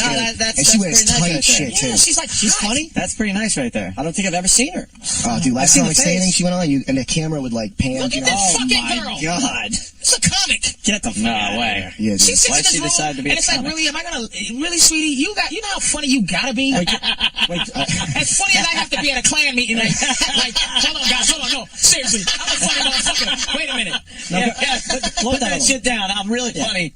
Any clips? There you go. That's how she does. That's how she does her comedy. With her belly, with the hip bones sticking out. Badge is like almost showing. She has some good vag showcasing dresses she wears. Damn. I could never get past the deaf broad. Like, I'm like, you're not as funny as that awful. That's terrible. What the fuck? Dude, that deaf girl episode on Seinfeld when he's like, what are you, deaf or something? She goes, bingo. It's like, oh, shuck. Didn't she get run over on the beach? Who? I think we laughed for days over her. Oh, this chick? No, the deaf comic. The deaf comic. I think she got hit by a fucking beach patrol fucking guy. Yeah. This goes back about 3 or 4 years. We laughed for weeks. She was big in the scene, too. But there was another one, a dude. Twitter, help me out today. A Spanish guy that was in a wheelchair, dude, who had cerebral palsy, that used to force you to have to listen to him. Yeah, I hate that shit. I know who that is. He was famous. He did the rounds. Yeah, I know who you're talking about. There is some shit you're just not cut out for. Like, obviously, I'm not going to be a football player. It just isn't going to happen. Physically, it just doesn't work out. No. So some of these comics should not be comics. Because you're instantly taking away the funny when you're reminding everybody of their mortality. Well, Josh was working hard, and he was all right. I mean, Sweet told me they thought he was faking the palsy to actually go on the Kaiser Soze. Julian at the end of the contest, he walked away all normal. You right? We can't find the comic, the deaf comic. What are we trying? Verbal. Iliza, we're trying to see. You asked if she was funny. I never really. I just seen her tits and I turned. Like I just go. She could be funny, but I just go. Pop that up. I've never heard a word. Never heard a word. A good fight. We're into it. It's in our blood. That's why the Fighting Irish of Notre Dame, not the negotiating Jews of Brandeis. What? I didn't hear. She turned sideways, and her ass is fucking beautiful. It's so beautiful. Here we go. Is she good? I saw. Hold on. Here we go. One person in this room redo that joke. What? What did she just say? I don't know. We got four guys. One guy. I knew the point. Yeah, I know the point. I got it. But I was staring at her titties and her ass. You couldn't recite that joke. I got it. You know Give me the punchline. I skimmed it. The punchline is the actual punchline, not the overall punchline you just got. I can't get the okay, that's my point. Happy 4th of July. I heard Happy 4th of July. And we didn't win this country in Yahtzee. I heard that. Those are the two things and I picked up on. And look at my fucking protruding nipples. Oh, what if she turned into a Duke Law, dude? Yeah. A Duke Law. If she has a Duke Law, I don't care. Why do girls have dignity? If I was her, do you know how many balls would just be in my fucking mouth? Executive balls? Executive balls. You're so fucking right. Why? No one's interested in my horrifying nothing balls? Maybe that was different. You think I wouldn't let if some fucking horrid woman executive wanted to just take a swipe of my balls for a special? Yeah. Why you not? do that, right? I think I'm funny. Fuck dignity. You know how amazing my pussy is? That's what I would just be saying all day long. Look how funny my tit is. Why am I working?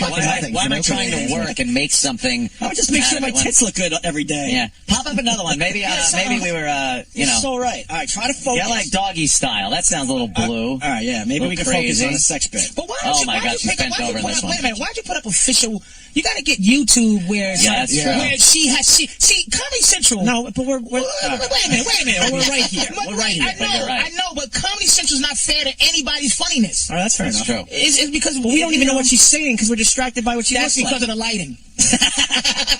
Handjob. She's at the Laugh Factory. Let's do Handjob at the Laugh Factory. There you go. All right. She's at the Laugh Factory. Ideal date. All right, good point. Now we're talking. You know. But like seriously, like just I don't have like a ton of sex. I'm gonna put that out there because we're like right now. But like you don't handjob. You don't. It doesn't happen as adults. It's pretty much you make out, you rub a little bit, and then you have sex or you beat or something. I mean, you can't do a hand job. If you can pull out a hand job, you'd be like, what are you doing? This tickles me, stop. It's so uncomfortable. You don't do hand jobs, right? And this guy was like, I was like, I don't want to hook up. I'm like, I had to go or something. He's like, come on. He's like, what about just a hand job? And I was like, I'll tell you what, fucker. I'll give you a hand job. But it's got to be on my terms. It's 45 minutes long. With no lotion. And you don't break eye contact. That's just like more sexy. And then right when I know. Here's the best. If you're annoyed, turn it on. I never talk about this. Look at her ass, turn it on dude. him. Yes. Like as it's about to go, don't be. She might be the hottest comic I've ever seen. Yeah. It goes back at him. She's really I had a boyfriend, and now I'm looking back at the story. There's a reason I don't have one anymore. When you get the goo on your hand, because like he's right at that stage. Well, the comic has a problem. Just like he's here, just go. Oh, what happened? You done? Yeah, we can I get very upset. What do you think her problem is? Life has been too easy. She's gotten These everything comics, based this on love. bitch should have scars on her soul. Let me tell you who's funny. Ruth Buzzy. She came up with Don Rickles calling her a fucking ugly cunt. Lucia Ball, Gilda Radner, fucking Phyllis Diller? Phyllis fucking Diller. Oh, man. Joan fucking Rivers. Who, ugly bros. Ugly and who's the other one? The one that did all the Lily Tomlin. These girls, see, it'll get back to her that we was fucking with a little bit, right? Wasn't really trashing her. No, we're not trashing her. But I'm saying she'll take it as a trash. How hot she is. But it's like these women don't go through shit because women run shit. Right. They don't come up through the fucking rank and file of horror. Dude, Amy Schumer, hot and funny. Nothing easy. Amy Schumer tells people don't. She's on stage. I heard stories of her say to guys, don't bring me up like that. Or, bitch. The fuck are you? I'm trying to finger pop you before you come on stage.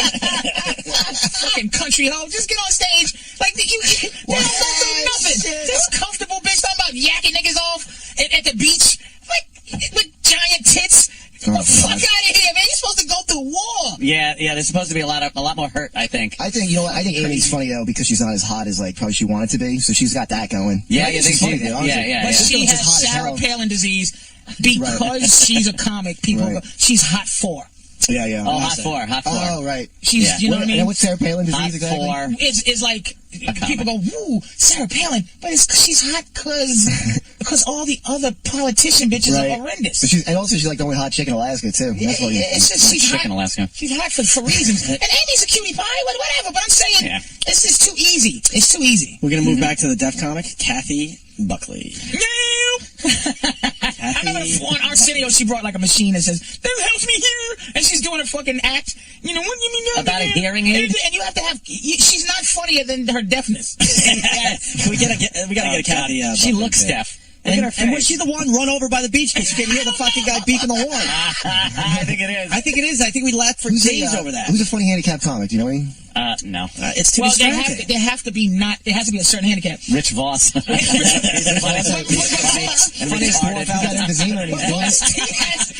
a disease that it's distracting. Okay. If you're in a wheelchair but you're regular, fine. If you have a physical handicap, well, who's a wheelchair guy that we laugh at? None now. I can't think any. No. There's really none. Has there ever? Wow. Yeah, but he had a. It's almost like Josh Blue. How do they get on stage? Like if you're a wheelchair, I've never seen an exercise. There was a guy in Boston. Fucking ramp. We had to lift him up. Oh shit! His name was Matt. Something in Boston. I stopped lifting him up. Matt. That's funny. A guy that can't stand up named Matt. When stand up sat out. And he got heavier. Like he wouldn't even try to pretend to be lighter when we would lift him on stage. He would almost sink down harder to have us have trouble getting him on. I said, I'm not lifting you on stage anymore. You fucking dead. You piece of shit. Purposely eating unhealthy. Fuck you. Couldn't go on a diet, so it was easier for you guys. But cerebral palsy is very difficult. Josh Blue, I think, is kind of funny.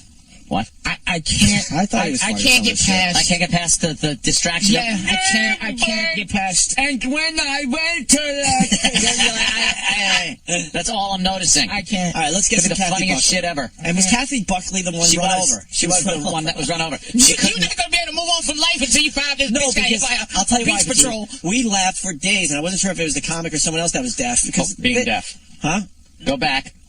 To her being deaf. And there's a bit called Being Deaf. When they talk about their handicap, Caroline, it's the best. It's the best part. Oh, that awful deaf lady's haircut. Yes, it's true. I am hearing impaired. No, I am not. Pause. I can't. And she's got goofy eyes on top. She looks all goofy. She's got goofy eyes. And comfort. Listen. If she just got a smashing every day from comics, she would be funny. Yeah. But you see her comfortable. She's strutting around on the stage. That's why, by the way, all those alternative fan comics, why not? They want to not ever be mocked ever. Yeah, they want to form their own clique and mock up. And like, if you can't take a hit, how can you ever be funny like that? Yeah. And when you're deaf, you think you'd be the ultimate funniest from that. Just that voice she has. Yeah. You'd be hilarious. And that bad fucking mullet she's got. Mullet and that teacher's uniform, and nobody trashes her. How is no one trashing her? Nobody says, "Will you get the fuck up?"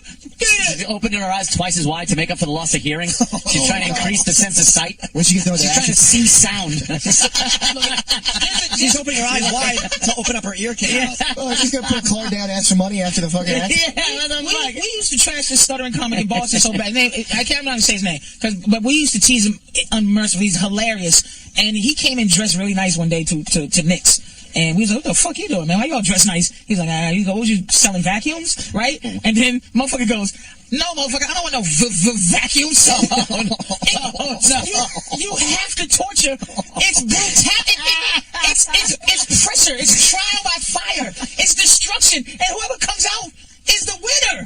You just come out. Oh, that is great. We go back to this. I gotta hear. I have a feeling this clip's gonna take a long time. Rewind it. It started with goofy eyes, man. But rewind it and look how comfortable she just kind of flows in, because she know no one's gonna throw something at her fucking head. She looks like a dude. She really has a dykey look to her, doesn't she? She looks like a guy that went through a sex change a little too late in life. Oh boy. Okay. Oh my God. Okay.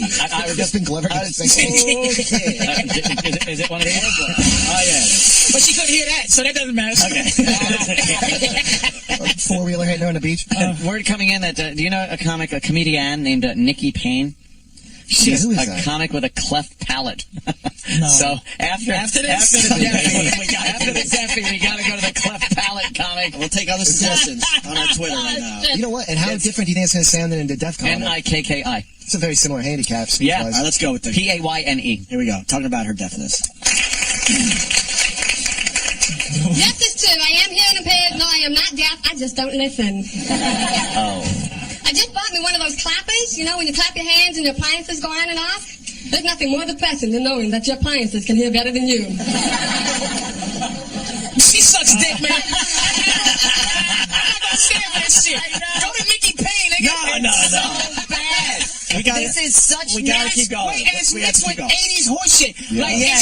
It's 80s all the way The through clapper. and through. Stop it. Oh my Are you gonna do a God. falling and I can't get up joke? Come on, we can't do a minute? I'm Okay, dead. we're 15 Yeah, seconds in. I'm We're 15 fucking seconds in. angry already. I believe Let's you. give her a I'm chance. trying to have fame call. Do you livid. understand? Do you understand? I'm waiting for fame to give me a call. You Yes. niggas is making me listen to this bitch. It's a I'm minute Jelly bit. Jewel marathon too, you motherfuckers. We're 23 seconds in. Oh my God. It's a little over a minute. Let's go. Let's try to get to the end. One hour is negative, and then a couple years later, I developed spinal meningitis. Doctors told my family, quote, that I would be a slow learner and that I would not grow to be any taller than 5'2". And I was in a school for retardation for 2 years before they found out it was just a hearing loss, and they called me slow.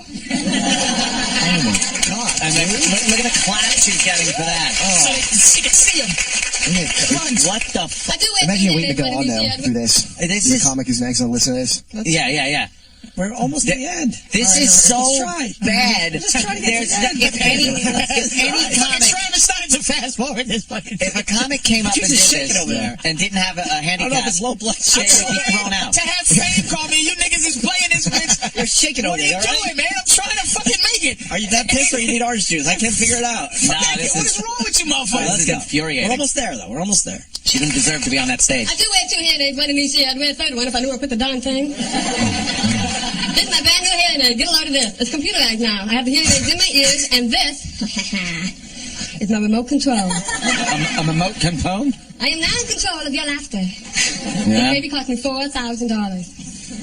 $4,000, and I'm thinking for another $1,000, I could have had that boob job.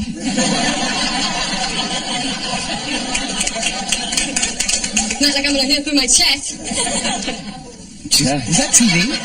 Yeah, this Caroline was Comedy Hour. when it was on Why did it A&E. take me so long to work that club, dude? Yeah, see? For years I couldn't get You in should there. have just Nigga, went. cut your ears off, man.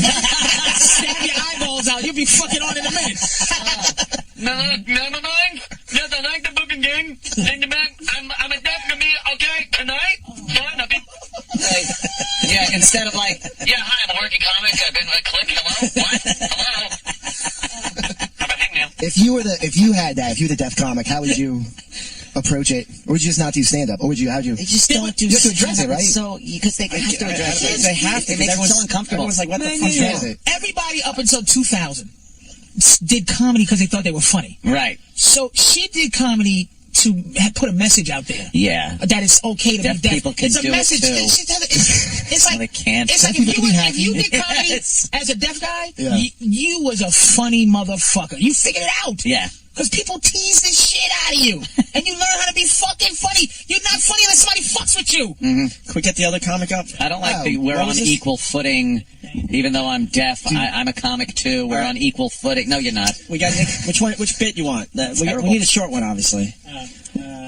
Nikki Payne, right? Does she talk about her? What's her problem again? She got a, as they call it, a cleft palate, but I like the old hair lip. Yeah. Do you know? And they mentioned H-A-R-E Right, as a like a rabbit rat mouth. Looks like a little rabbit mouth. I always thought like a hair. What? A No. hair was growing out of there, and That's they what I like did the too. scar It's like a that to rabbit remove lip. it. You got one? Yeah. It's like wow, it was a big hair. A Beauty and the Beast lip. Yes. Yeah, this should work. Okay, all right. We don't want to spend 5 minutes for this shit. Oh, come on. Let's just laugh for 30 seconds and move on. For Nikki Payne, Nikki? Oh, this is from Last Comic? Oh, last comic. She was on Last Comic? So I have a list. Well, you talked about a speech therapy for it. So every day a speech therapist would take me out of class. She's Voss on Helium. Words over and over. I'm out too. Wow. It Suck doesn't, my dick, man. She probably barely has a Suck my list thing dick. happening. because the cartoon voiceover work, dude, should be awesome. Yeah, she could do that. She should just go right to Nickelodeon and say, She doesn't She speak says that like a bad. murder face. You're Strong making as yourself- Metalocalypse. She's making it worse than it is. You're that guy. Put that 9-minute one on. See what she's talking about. put that 9-minute one. Go ahead, let me see this shit. Put that 9 minutes. This is where we're going tonight, folks. She's gonna tear the stitches off talking along. Not exactly intellectual comedy. Whole lot of f***ing humping. All right. Yeah. She's got the crowd going. All right, man. This is CTV. I fucking call it to be a whole lot of God. You know she must have taken some shit growing up, though, right? I think she might be funny. Hold on. I'm sorry. I've been only up here 2 seconds and I've said about 1 million times. I have Tourette syndrome, but I don't. I'm just f***ing dirty. But that's an affliction I would love to have. I would love to have Tourette syndrome, because if I did, I'd just march around town all day long going, yeah! I'm sorry, it's the Tourette. She's aware that she's a horror show. I think she's not. She's all right, this chick. She knows she's a last nightmare. Last time I stared at them because she had to do that whole, I have speech about, you know, if I did last time, I had to go on and go, I'm overweight, and she's being overweight. It's like, you know, I know. So she's aware. She's Like not trying to, you know, she's just a mess. I'm really overweight and I sweat a lot. If I didn't, I would explode. Yeah. My father beat me with a whiskey bottle and I turned tragedy into comedy. Did you? How about the comedy part? Who's that? Yeah, who Louis Anderson. Louis Anderson. Oh, shit! Yeah. I thought it was Roseanne for me. Well, that's it. Could be any of the above. Tragedy. But Louis was a beast though back in the days, man. God, but he was you didn't think he was unfunny until later. I'm not the Family Feud. Yeah, I was never a fan. I think the first couple times I saw him, I was like, all right, this is funny. He came out with Sam Kinison in them. They all came out together. But then he started like getting on this whole thing of how getting into his life and how he was beaten and as a child. And He's it's like, gay, right? He couldn't say it. Yeah, that's a huge thing, dude. That's pretty much it. Just a chunky gay man. Yeah, and then I think the Inquirer had some shit that he had got a bunch of boys over at his hotel. Yeah, he was paying off some shit. That was the end. That was the end of it. I like sucking a cock. They want to watch. We should acknowledge Sean Rouse. He's hilarious, and he's just a mess on stage with that arthritis of his. Yeah, he's like Sean Rouse. Really? He's fucking hilarious. Yeah, he's funny too. And he's got the bad arthritis, and he's supposed to not drink, but he fucking loves his drinking, which makes it worse. Never heard of him. His fingers are all just like fucking in weird directions and stuff. You never heard of Sean Rouse? He'd open for a television. Oh, Sean. Yeah. Is this a short clip? Yeah. Sean Rouse is. Fuck him. That doesn't count. Yeah. No, he's a funny guy. He's got a bunch of Sean Rouse. He's funny, but arthritis just doesn't count. It's like crippling. Like his arms are like. Oh, is he like this on stage? If you flip her up a little bit, that doesn't even. Flip her up a little bit. Oh my god. Because he's normal. But he takes a medication. He's got something else wrong with him too. No, mentally.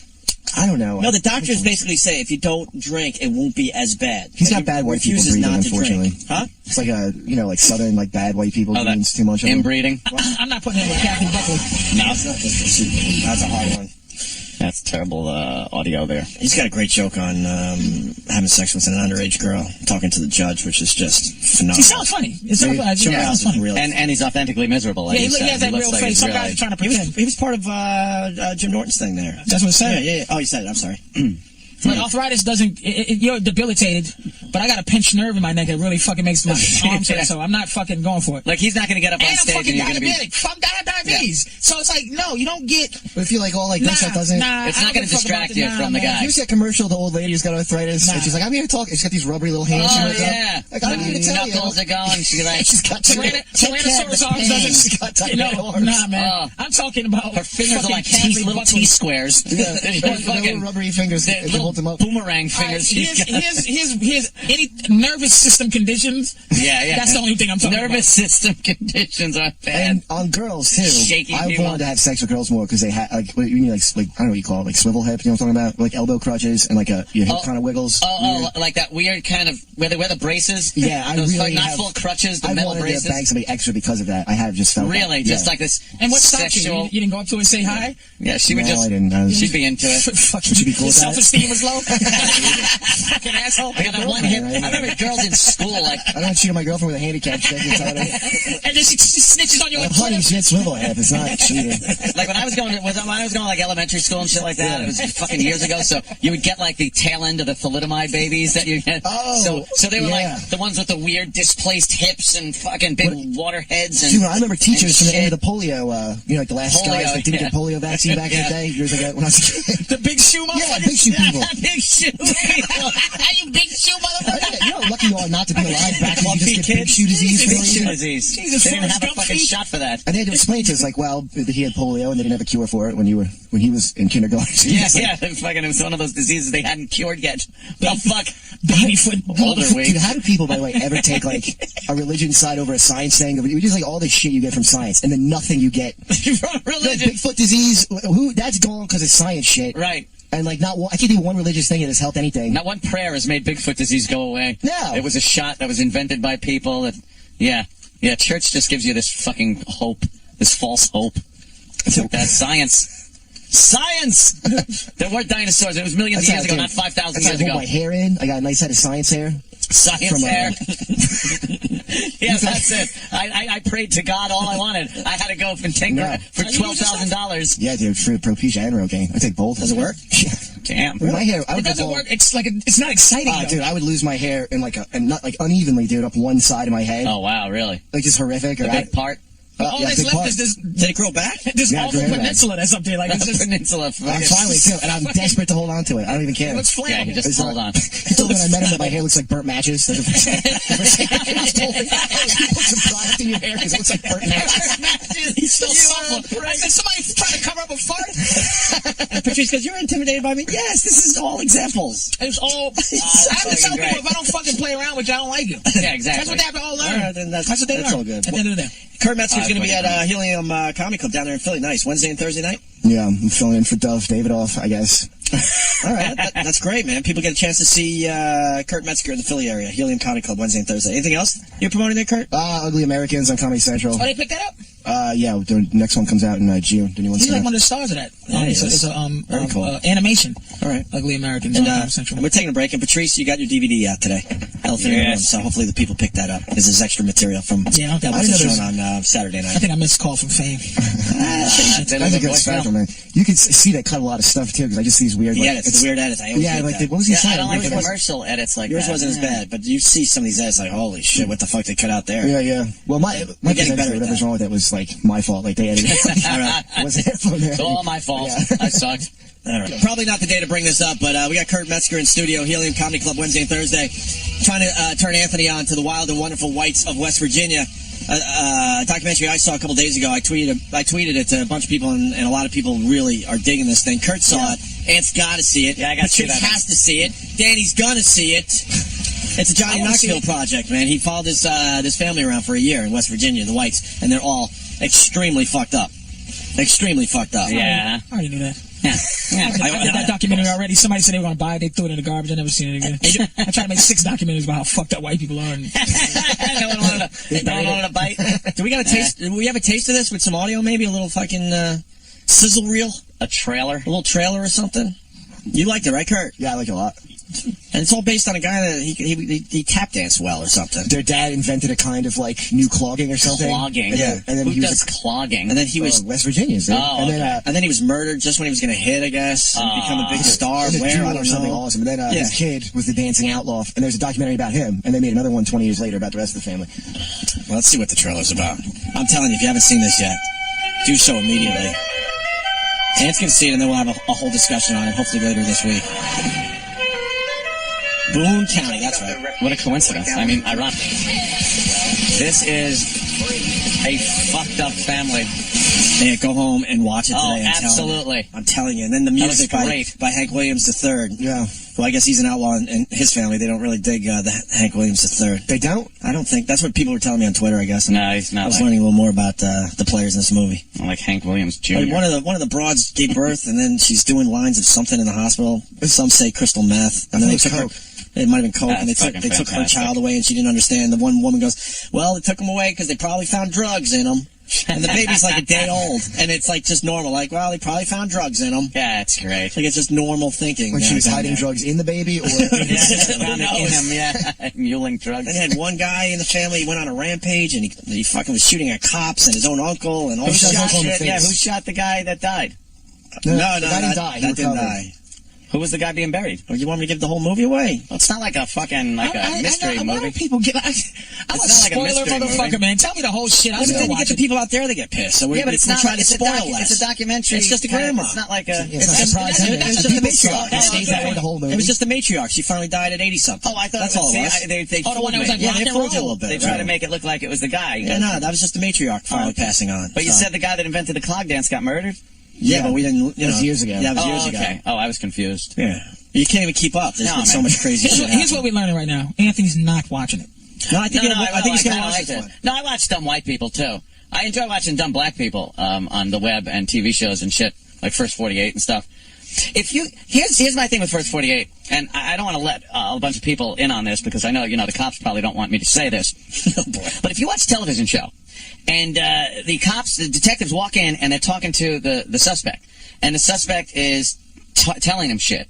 And then finally either confesses or gives up a friend or something like that. And the cop walks out of the room, and he's like, they're high-fiving. You see it. They're like, yeah, we got it. We got the case. And when they walk in, and the suspect goes, I want to talk to my lawyer. And they go, okay, that's within your right. Not going to say another word. They pick their stuff up, shut the door, and you see them go like, shit! Fuck, they're mad. Like, wouldn't you lawyer up immediately, knowing that it pisses the cops off? Because then it's probably in your best interest to lawyer up. Who's the dummy that fucking talks? A lot of people do. You get the black guys are like this. They pull their shirt up over their mouth. Right. They sit there and they're just like, well, I don't know. I saw Cheeseburger about 3:30. He was with Murder.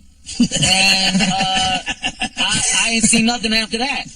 And then they're just telling like every fucking detail. People just want to be heard. Do you remember who's the Central Park that's it? rapist? The kids that they put. Because I remember when I was a kid, the wilding sprees that these black kids were going on supposedly. The wilding. And it turned out those kids didn't do any of it. And they were like, we were railroaded. I remember like, oh, they were railroaded, sure. And like, it turned out absolutely some Puerto Rican guy did it, and they got blamed for it. But I usually just say they were probably guilty of something. But how do you admit to it if you know you didn't rape somebody and beat their head off? Just shaking his head at me. And we did good today, but now it's on. I'm ignorant. You're well behaved today, Ed. You're well behaved. I consider myself ignorant. You were well behaved until 9:30. Now I'm a slave to the racist media and racist judicial system. I think Ed felt like he had to do that because of what he just saw. He saw Whitey acting really bad and said, you know what, fuck. Do you think that's what just happened? Yeah, because you've been well behaved today. Holy shit. That might have been what happened? Yes. Believe me, it was subconsciously, though. Because I want to see, I love dumb white people. I don't think so. I think the problem is really, I'm just shaking my head because it's shaking it. I don't give a fuck. But that's the thing that black people, we can't ostracize any of us, even if we're wrong. Yeah. And white people, these people are not embarrassing the white folks. No, you're right. It's because they're so out there and they're the whites and they're stupid and shit. So I'm not like, oh fuck, that's gonna. But I'll tell you one thing though. Culturally, sometimes I get embarrassed when I see like real over the top dumb guineas. That are just, hey, what the fuck again? And I go like, oh god, that's so many. Embarrassing. Yeah. But that's embarrassing. Even these whites think they're better than blacks. Think? If a nigga came in a suit, holding a suit, with another suit with a catalog full of suits, and his diploma from his 6 colleges, they'll still be like, well, he gets sickle cell anemia. So you bring home one of them, and I swear I'm going to shoot you. Yeah, a nigga in a suit. Yeah.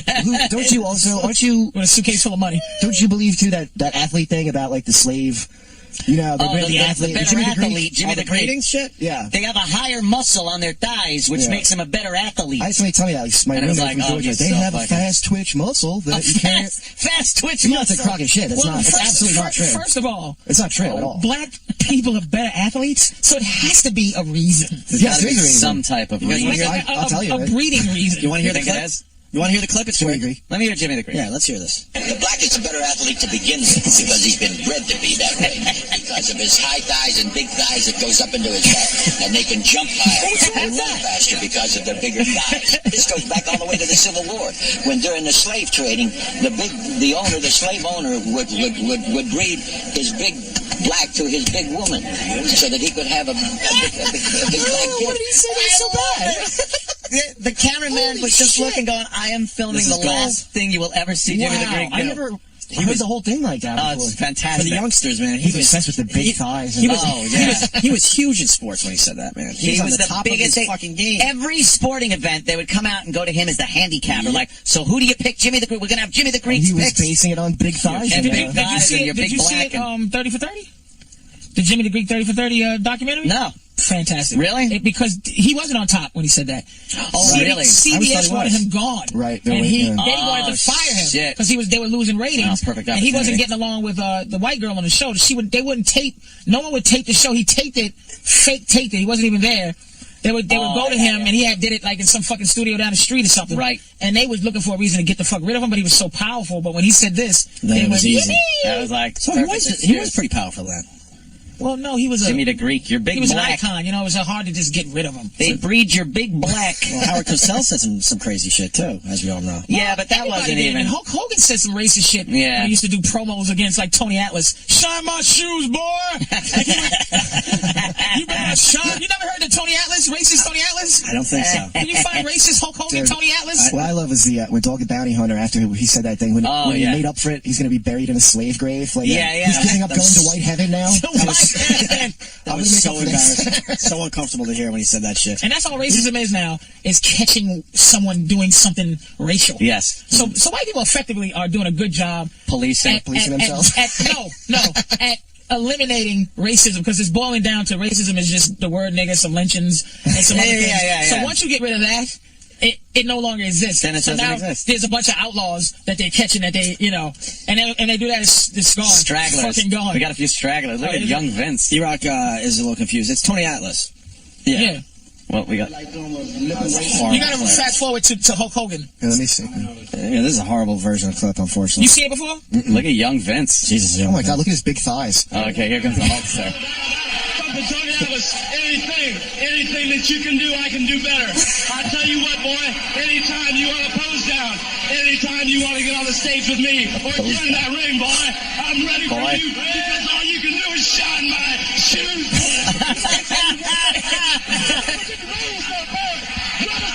She ready to 250 pounds, man. Something whoop your back, boy. Anytime. Damn. He's only an answer back with the Scatman Brothers verse. Let me tell you. Hong Kong Philly. Is that just for wrestling purposes, that racism? You like ice cream, Jack? But it's still, you never see that even by mistake now. No. You brown clown, shine my shoes, Shine my shoes, It was acceptable. Wasn't it brown clown wrestling? Wow, man. That's fucking... You think that hurt Tony Atlas' soul? You black and you whack. You think that hurt Tony? I'm bigger, nigga. Yeah. you think his family was like, figure. why you gotta do that? Why you gotta do that kind of shit? Let that white man... It's like, mama, that's how I'm making money. That's how I'm buying your car, mama. Yeah. And her mother don't care. Her mother's like... Nah. Like my mother... Like Tony Montana's mother. She ain't Tony Montana's mother. If I gave my mother some dirty money, she just put it right in her fucking bra. Here, mama, your son is a success. Your son is a success. I robbed 2 banks, killed 14 people. And she'd be like, be careful as you shove dirty it right money. Oh, look at that. Isn't your brother just the best thing in the world? You big frizzy-headed bitch. Who did kill for this, Tony? Oh, mama, come on, nobody. I don't want you here, Tony. My mother take every fucking shitty slave dime. It's a big success. If I was shuffling, zippity-doopity-doopity. Zippity-doopity. Zippity-doo-dah. Zippity-yay. Playing a trumpet. My fucking top on it. The plunger in it. Oh, yeah. She might give a shit. Howdy, howdy, howdy, howdy. Hoody, hoody, hoody, ho. Give me that money, motherfucker. Minnie the Mooch. Minnie the Moocher. He brought her a fucking one-bedroom fucking house, and that was... Patrice is sprinkling sand on the floor. My mother and my girl hates my horseshit integrity. What the fuck you doing, nigga? I need some new shoes. Can we play the Booker T clip real fast? Holy shit, man. Where he fucked up and said the N-word? It's one of my favorites. Oh, shit. And he gets so mad at himself. Like John Mayer did when he said his penis was racist. You ever see this? We take what we want, and after we take that Kruger and the time, we want the gold, sucker. Hulk Hogan, we coming for you, nigga. I should run out and break this nigga, man. Look at this. And Sherry was like, oh, shit. That look what it... And that was before they established the A-E-R difference. Yeah. But with his hands, he knew. Gonna have to redo that. Still better than anything Ultimate Warrior ever said. There's an even better one that was like the last edgy thing that WWE did before they went in the other direction that they're probably trying to bury at this point. Oh, yeah? Which is just Vince McMahon's outward use of the N-word. Oh, really? Have we ever played this? I don't remember this. That was from a couple years ago. It wasn't even that long ago. Oh, man. Oh, shit, let's hear this. He's a little gray. What's up, boss? Yeah. What's good in your hood? Just hold it down so I take care of business. Keep it up. I'm a nigga. Oh, Jesus. Oh, shit. Oh, shit.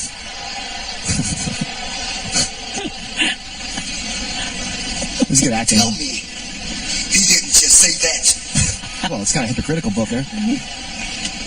I thought he said it a lot. It was just. Did you see how awkward he was even saying it? Yeah. He was like, oh boy, well, I'm going to have to say this word. The electricity shooting in his body. That's just fucking, that should be classically known. Oh, hell yeah. And then the strut afterwards? Yeah, he did a strut. He did it on pay-per-view, so it's okay. Oh, it's a pay-per-view? Yeah, so it's That's fine. good. Black people That's aren't what I'm paying watching for, then. extra. Yeah, Just to be- Yeah. That's what he did, extra news. Well, you know, yeah. Niggas I'm paying ain't paying for good money to pay-per-view. hear it. Oh my Jimmy the God. Greek's pay-per-view. Jimmy the Greek's pay-per-view. Does he have a pay-per-view? That's fucking horrid. He looked very awkward and uncomfortable saying that. He probably knew it was not a good idea to be doing Oh, this. you think so? Yeah, probably like immediately after he did it, he was like, "What? Like it didn't do any good to do that, and it can only be it didn't bad." help. But when Triple H was here, man, I was skating. Yeah. I'm telling you, when I was saying that Vince is the boss. When he said, "Oh, he pitched me an idea," I'm like, Vince didn't. He don't pitch ideas. He tells you. Like Booker T probably was like, I don't really want to do that. Yeah. He's gonna do it. Yeah. Like it's not like Booker T had a choice to be offended. He put Booker T in a spot. Yeah. Because he don't give a fuck, man. He's the boss. That's his fucking and it's his world. show, So yeah. somebody has to tell him that, you know, Vince, I don't know if. Really? Because that's why he had the domination and all that. The He attitude ran it by thing. his black Republican friends. They said it's cool. Yeah, that's Well, fine. Clarence Thomas said it was fine. Fine, Vince. No problems. My nigga. No, he really didn't. It didn't come out very natural. And you just go, Vince. It's a good clip, though, because the You strut. can't do that, man. You Yeah, can't Vince. do that. Strutting afterwards. But there was no trouble. I didn't hear nothing about it. This is Man, that's the first time I No, heard that must have been right before it really But it was became. halfway hilarious, though. It was like kind of. They set him it up was. as like the guy. I mean, it's not Yeah, offensive no. What year was that? as I want it. It must have been.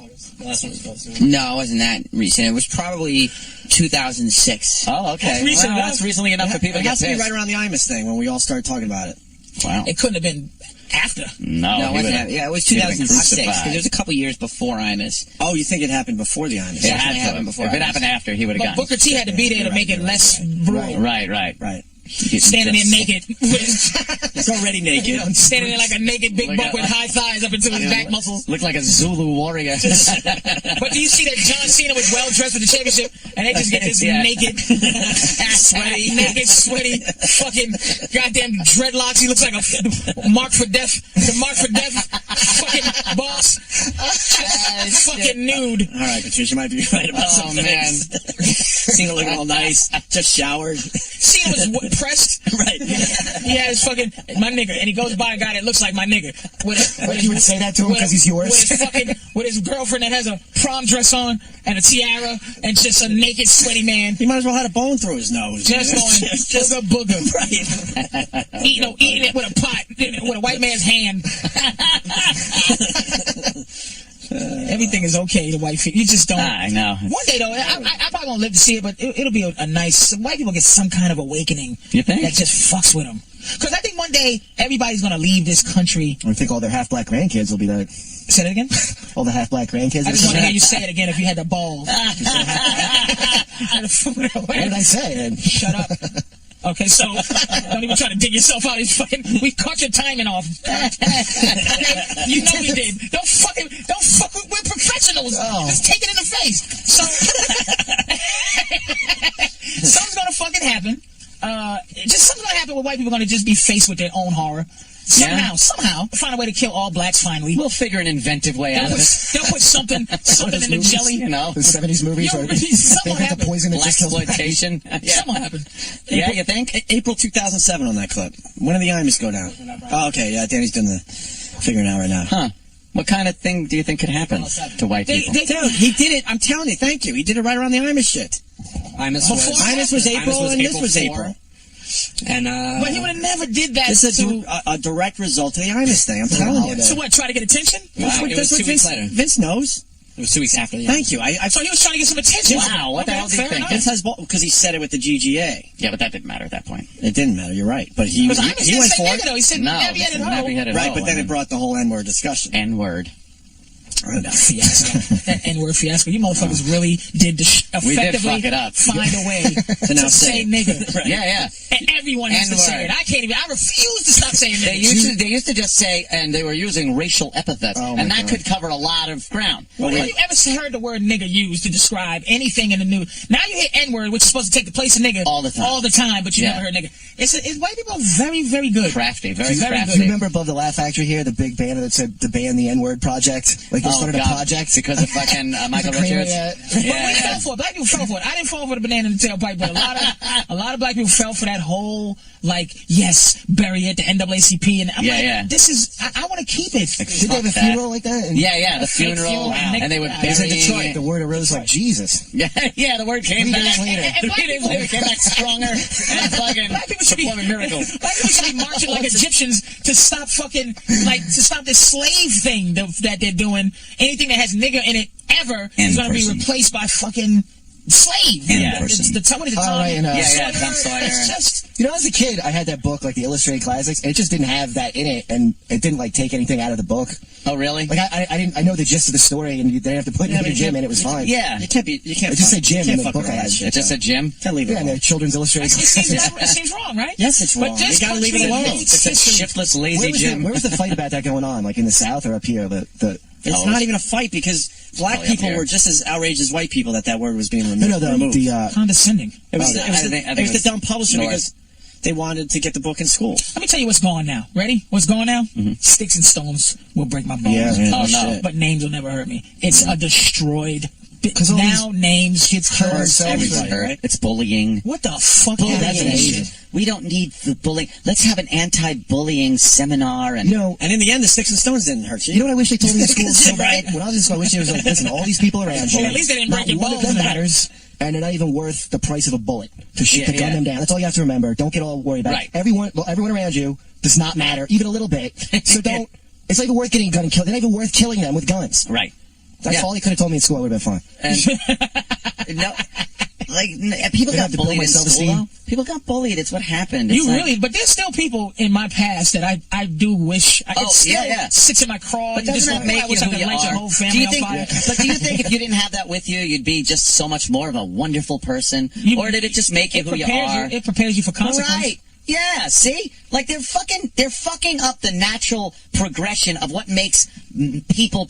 Order. They're trying to take out all this bad and just make it good and everything. And life isn't like that. What's the point of fighting to get to the top? Like, if you feel... Like, I always teasing about it, but I'm just like, being a celebrity or being an athlete, you really are the natural A crowd. You're naturally better. Like, not even fuck Hollywood. Just when you were in high school, if you were the baddest, the toughest kid, the prettiest girl, the funniest guy, the fastest athlete, the best basketball, you were better than, say, these emo these emo girls or these fucking emo girls.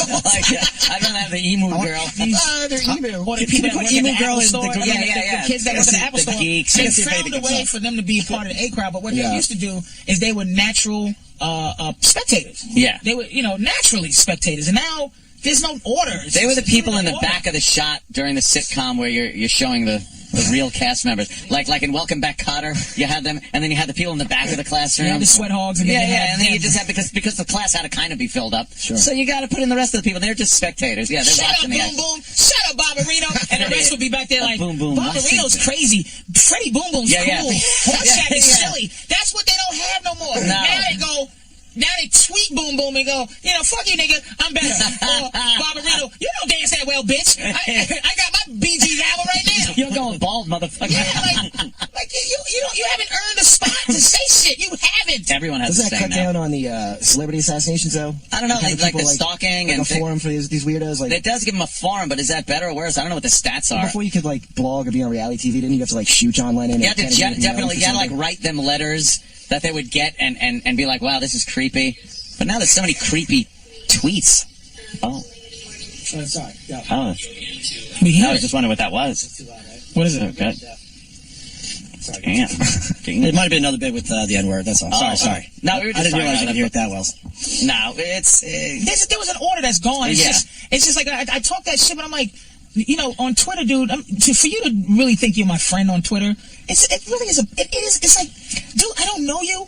at all. And it's like, if I'm talking to you through, you gotta understand, man, that's not really what it is. No. It's because I'm trying to be cool, a man of the people type of shit. How you doing? Da da da. But for real, Lady Gaga got it right.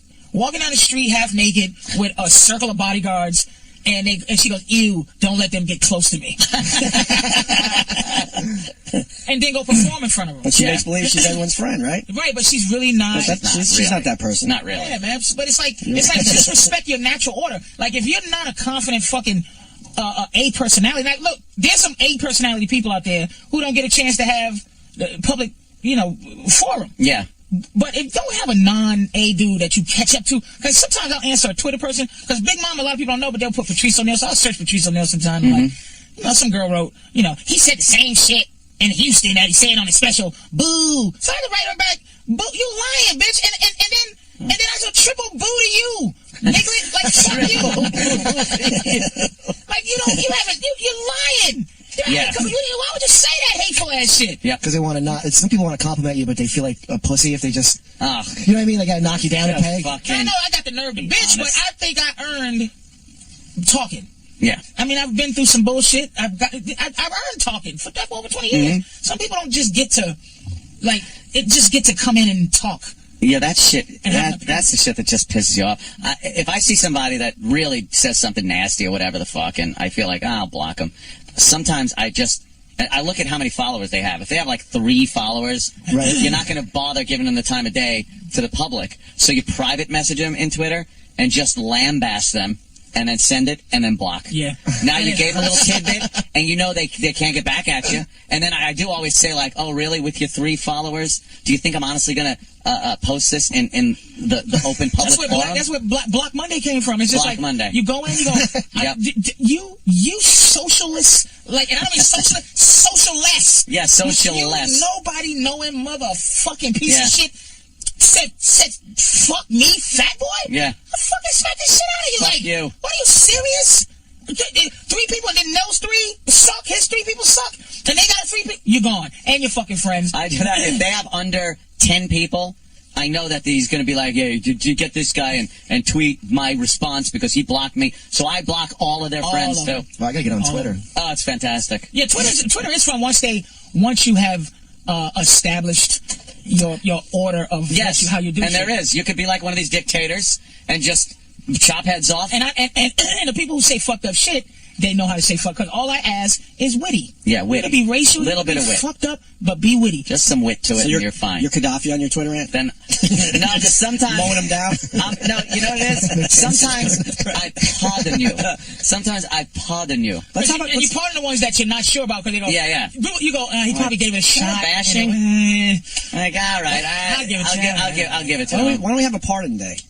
One Pardon day? Amnesty for... You got a chance to come back. No, because whenever people somehow... Sometimes they get in touch with me through, like, I made this account just to ask you to please unblock me because blah, blah, blah. I didn't say anything bad. And I'm like, I know if I blocked somebody, they fucked up.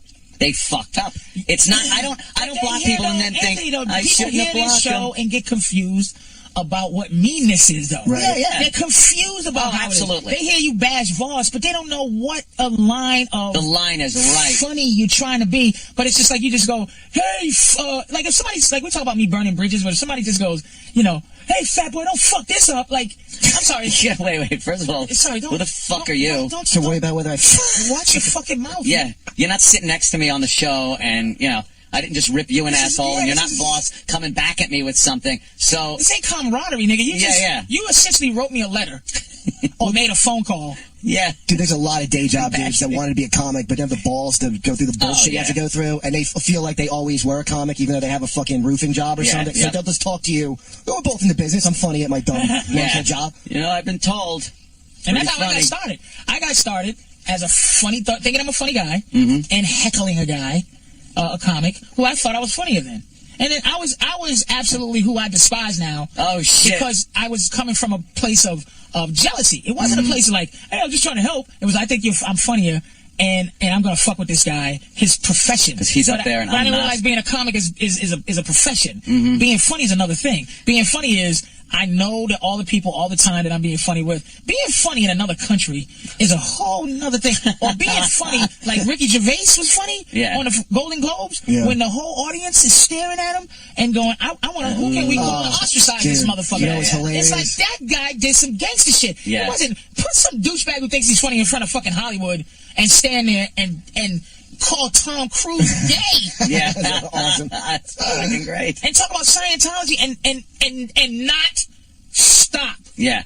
Like, even under the pressure of it started getting uncomfortable, and he just kept pressed on like a soldier. That was one of the greatest things up. I've ever seen, man. Yeah, he ramped up. That's gangster. That's fucking gangster. Patrice, remember, this is when I saw him, that was my favorite thing, was the wedding. What was that pilot? I wrote on this pilot that he was on with Voss, like the wedding. You know, I got that somewhere. I don't know where, but do you have it? I wonder where it came out. But it was a reality show where he followed the bride's family, and Voss followed the wife's family before the wedding, and then they roast the family at the toast. It's like a roast, like a guy said. So we would follow the family taking to write jokes. So Patrice all these jokes to the family that was invited. Apparently had no idea a pilot was, or what the pilot was going to be, and they insisted on bringing the kids in and shit. It was, by the way, a terrible idea to do a wedding. So Patrice went on. We wrote like just vicious, like what you write for a comedy jokes for a family on a wedding, some townie family upstate New York. Dude, they hated Patrice, and people they loved him the whole week.